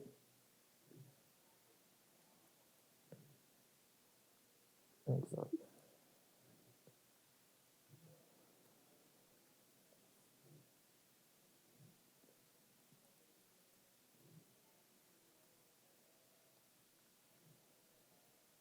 Okay, now we can plot it. So WorldDynamics, plot variables. We have the solution. We have the range. And we need let me get here from the population the variables. I don't remember the variable. Underscore variable, underscore 31, okay. So I have word 3 dot pollution dot variables underscore 31.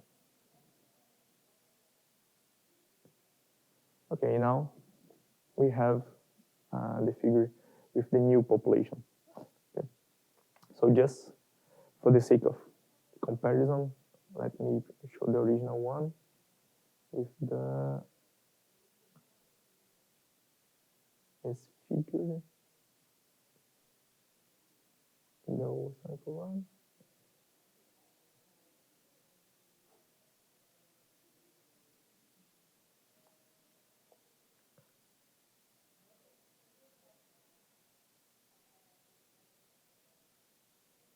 Where is the figure?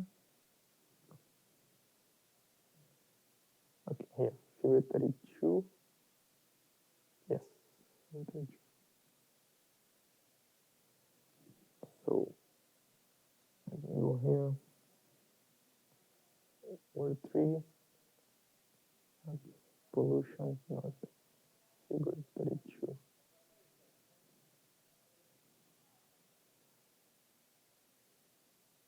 So, in this case, changes.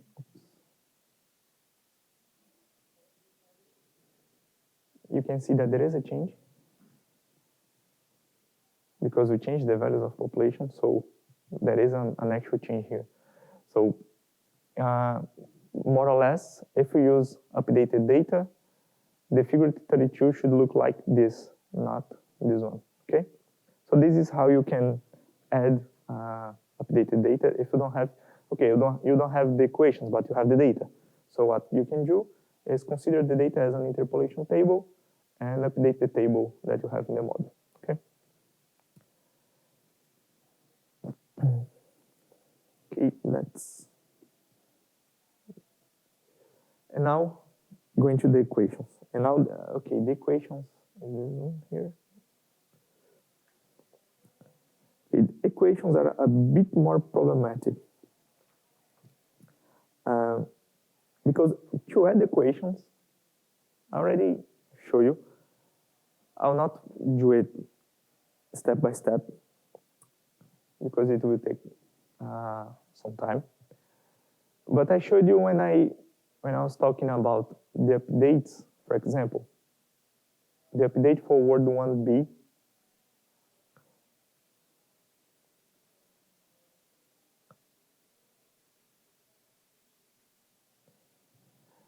In the update from word 1b, we have this equation that when you create a scenario, here,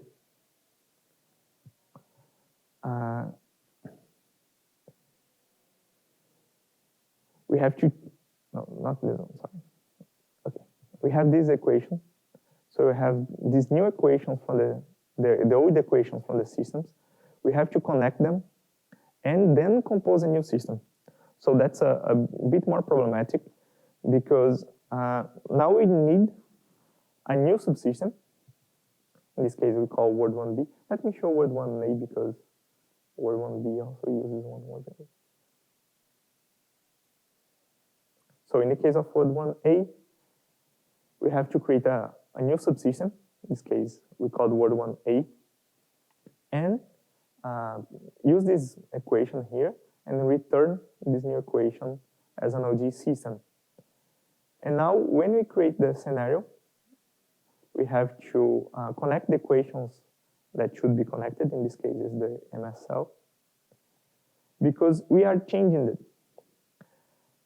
But as you can see here, we create the system, we get the equations, and we have to change the equations, the MSL and then NRUR.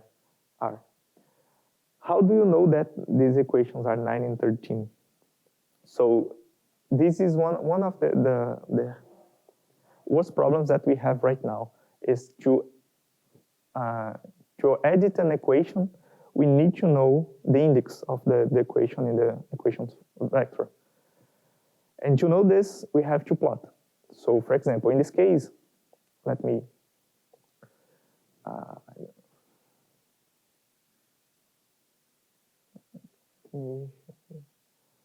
so for example, we have this system here, okay, the system that I just showed you.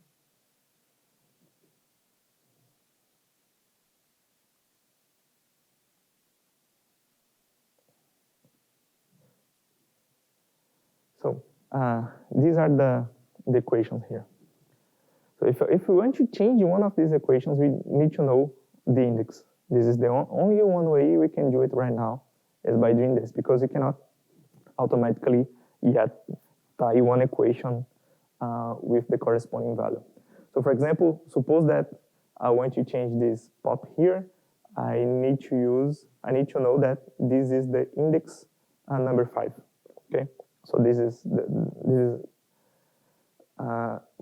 cumbersome, but is the way that we can do right now.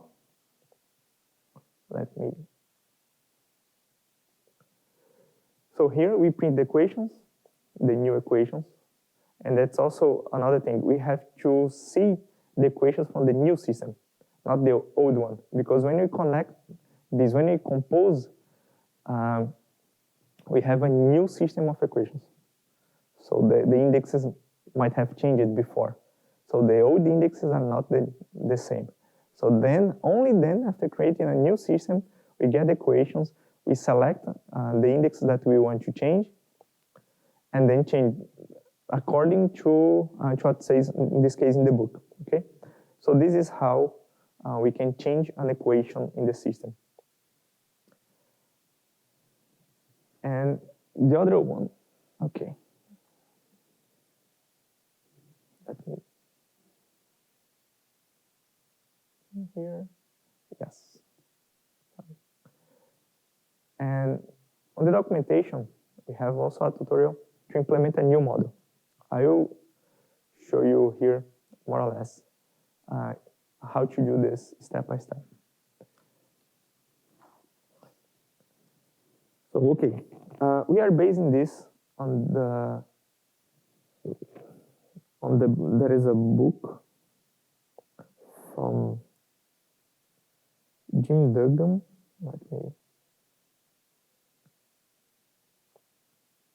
I think the chapter 3, he creates 3 simplified models of the relationship between non-renewable resources and growth, and how can you. In this case, there is the first one is a simpler model. He creates 2.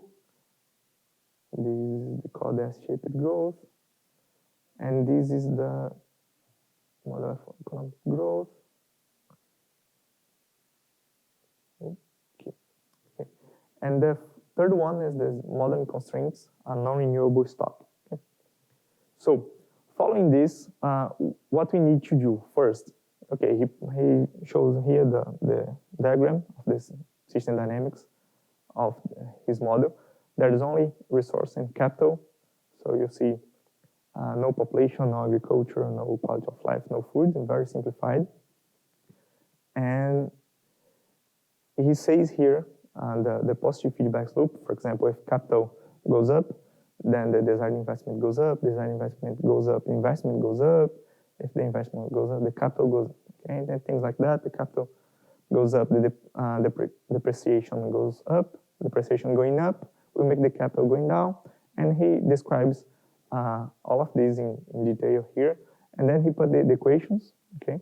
In this case, put it as an integral, so we are using a differential equation, so I have to change it. And now he put all the other equations, also the values of constants or parameters in general, initializations.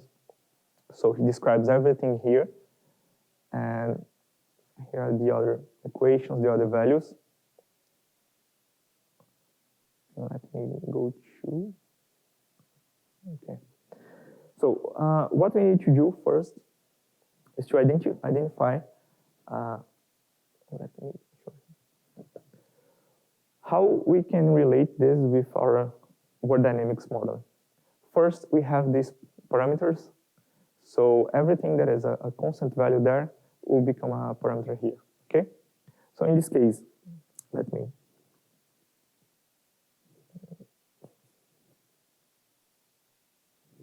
just copy here. So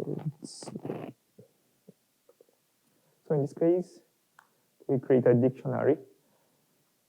as you can see, cost per investment, depreciation rate, fraction profits, everything Duggins says here. So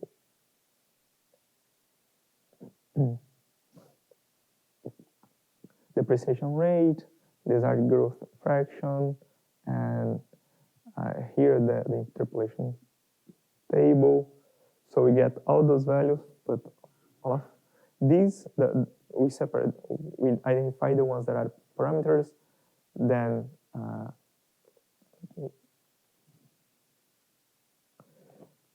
we identify the ones that are initializations. In this case, there are only two, because you have only capital and resources. So these are the initializations. And okay, now we have to define the ODESytem. So we have a variable t, a differential,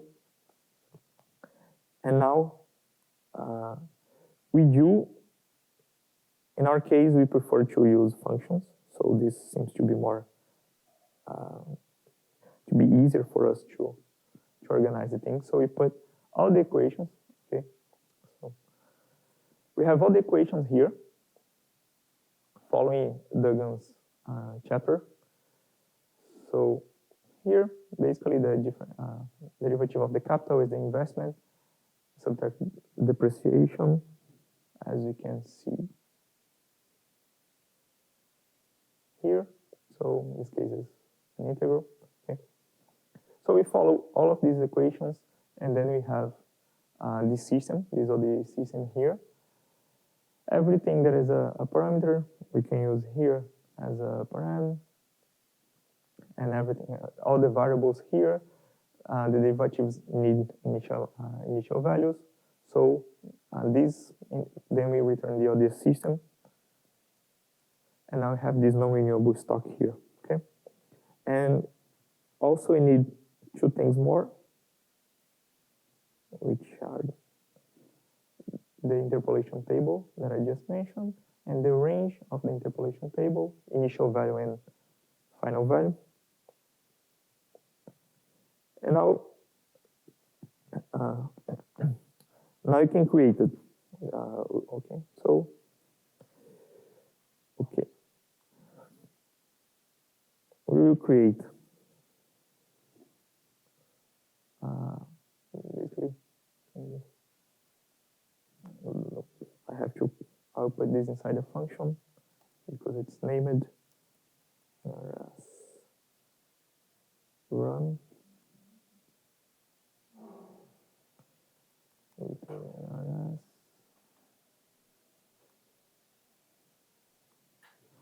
Okay, so I create this function. Now we can solve. Call WorldDynamics.solve. We will solve the run that we just created. And in this case, 0 to 200. And here we can use the solve function also can receive several parameters here. Let me show you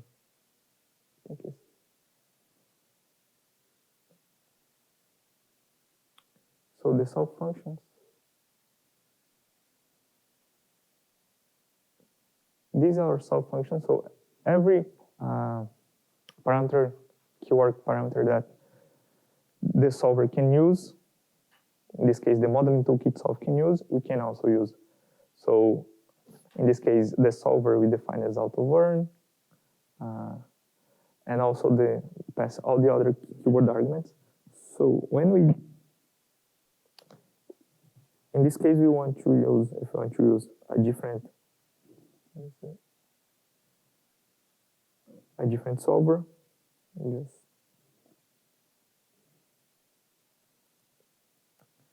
And also we want to define a different delta time.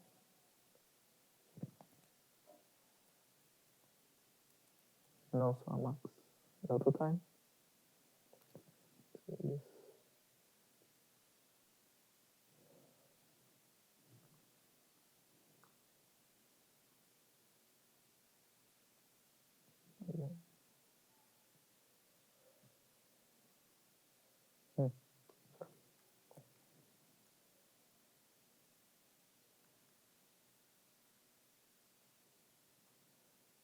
Okay, now I forgot to save the solution, but that's okay.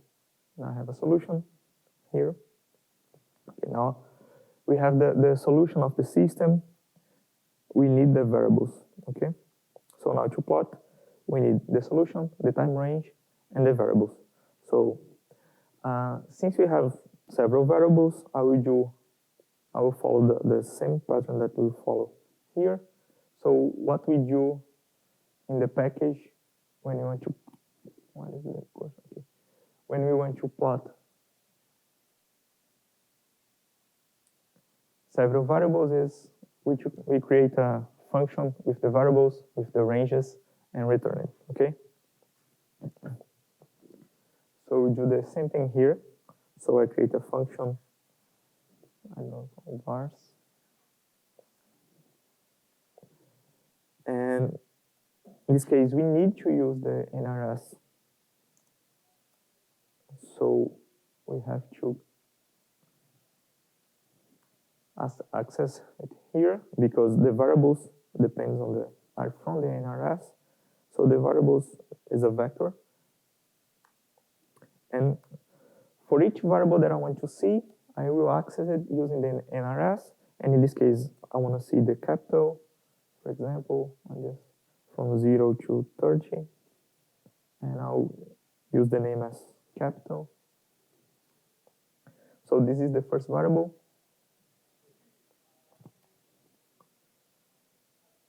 The second variable, we call extraction. Extraction 0 to 15. Extraction. We have in our investment 0 to 2. Investment.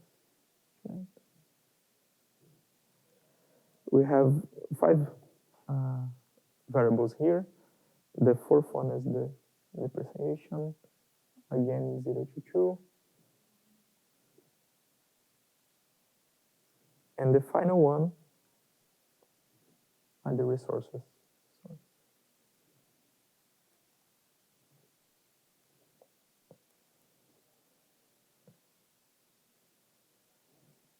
Okay. So now we have the variables. Actually, let me call vars, not you. Let's call vars. Just to keep the consistency. And now return score vars.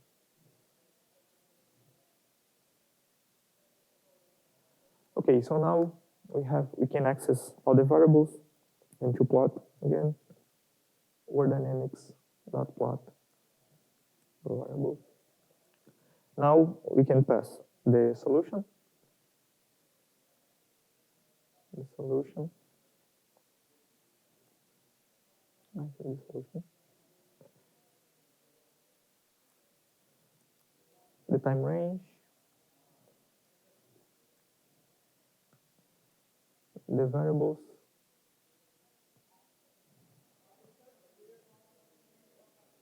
And that's it. Okay. So these are the four variables: the capital, extract, investment, depreciation, and reserves from the games. Okay. So summing up, basically, if you want to create a new model here, you need a solution to the system, time range, and the variables. And to have the variables, you can create this function. And the solution you need to solve using our solve function. The system that you defined. In this case, the system that we defined, it consists of the equations and maybe some interpolate. We use tables and ranges. We define it here. The differential variables need initializations. We define them here.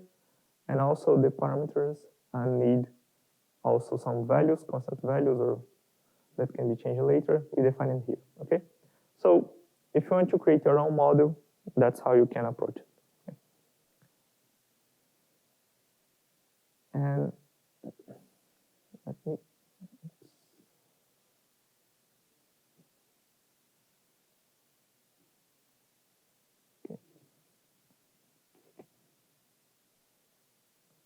okay.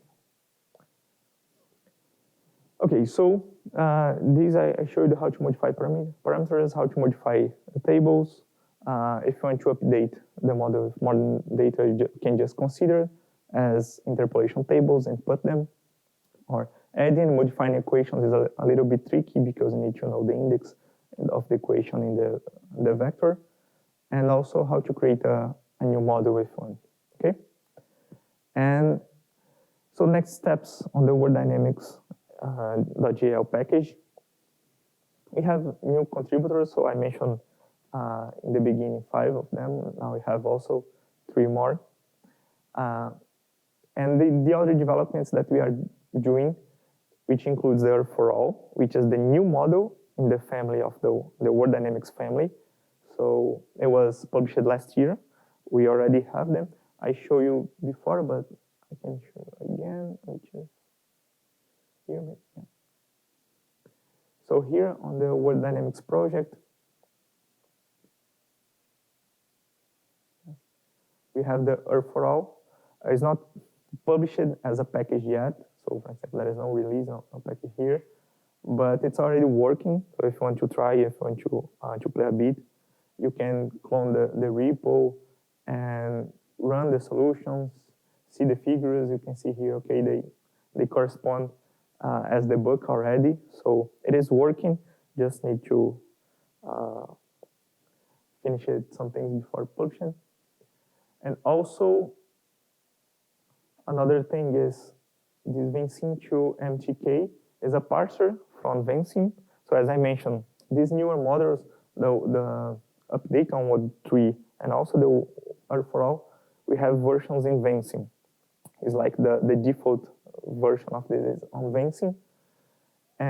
But it's hard, again, it's hard to know how they implemented this on Vensim because we have the equations, we have the values, but we don't know how they implement, for example, the functions. So the delay function, the interpolate function, or the solvers. But in this case, we did the for all based on the Vensim, since we don't have a technical description like the ones in the books that I showed before. So in this case, we used the equations from the Vensim itself, and then we started doing this parser, which is useful for automatically creating the systems directly from the Vensim code. Okay, so this is also something that we have here. And also, we started working with physically informed neural networks. This is a very start, so we don't have any experiment to show here yet, but it's something that we are working on. We started working on this. And if you like it, you can support us here, and so we have those 2 packages, especially the WorldDynamics that I talked about, and also the for all. Here at JuliaCon, we have also talks from 2 other members. Aurora Rossi will talk about graph aligning problems within graphs optiming. It's not related to WorldDynamics, but he is also from our group. And on Thursday, from 11:30 until 11:40. And also Pierluigi Crescenzi, which is just there. He'll talk about the WorldDynamics, but he'll talk more about the goals and the family and the importance of it.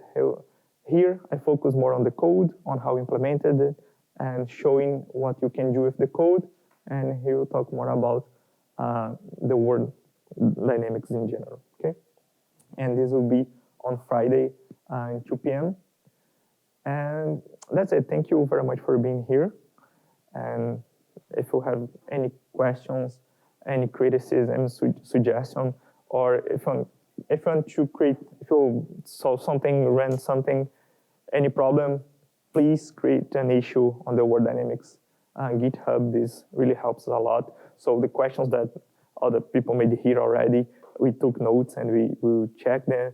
And for example, when I was preparing this hands-on, I already saw some typos that you have in the documentation that you have to change. So if you have anything, so feel free to reach us and to contact us, create an issue. Okay, that's it. Thank you very much.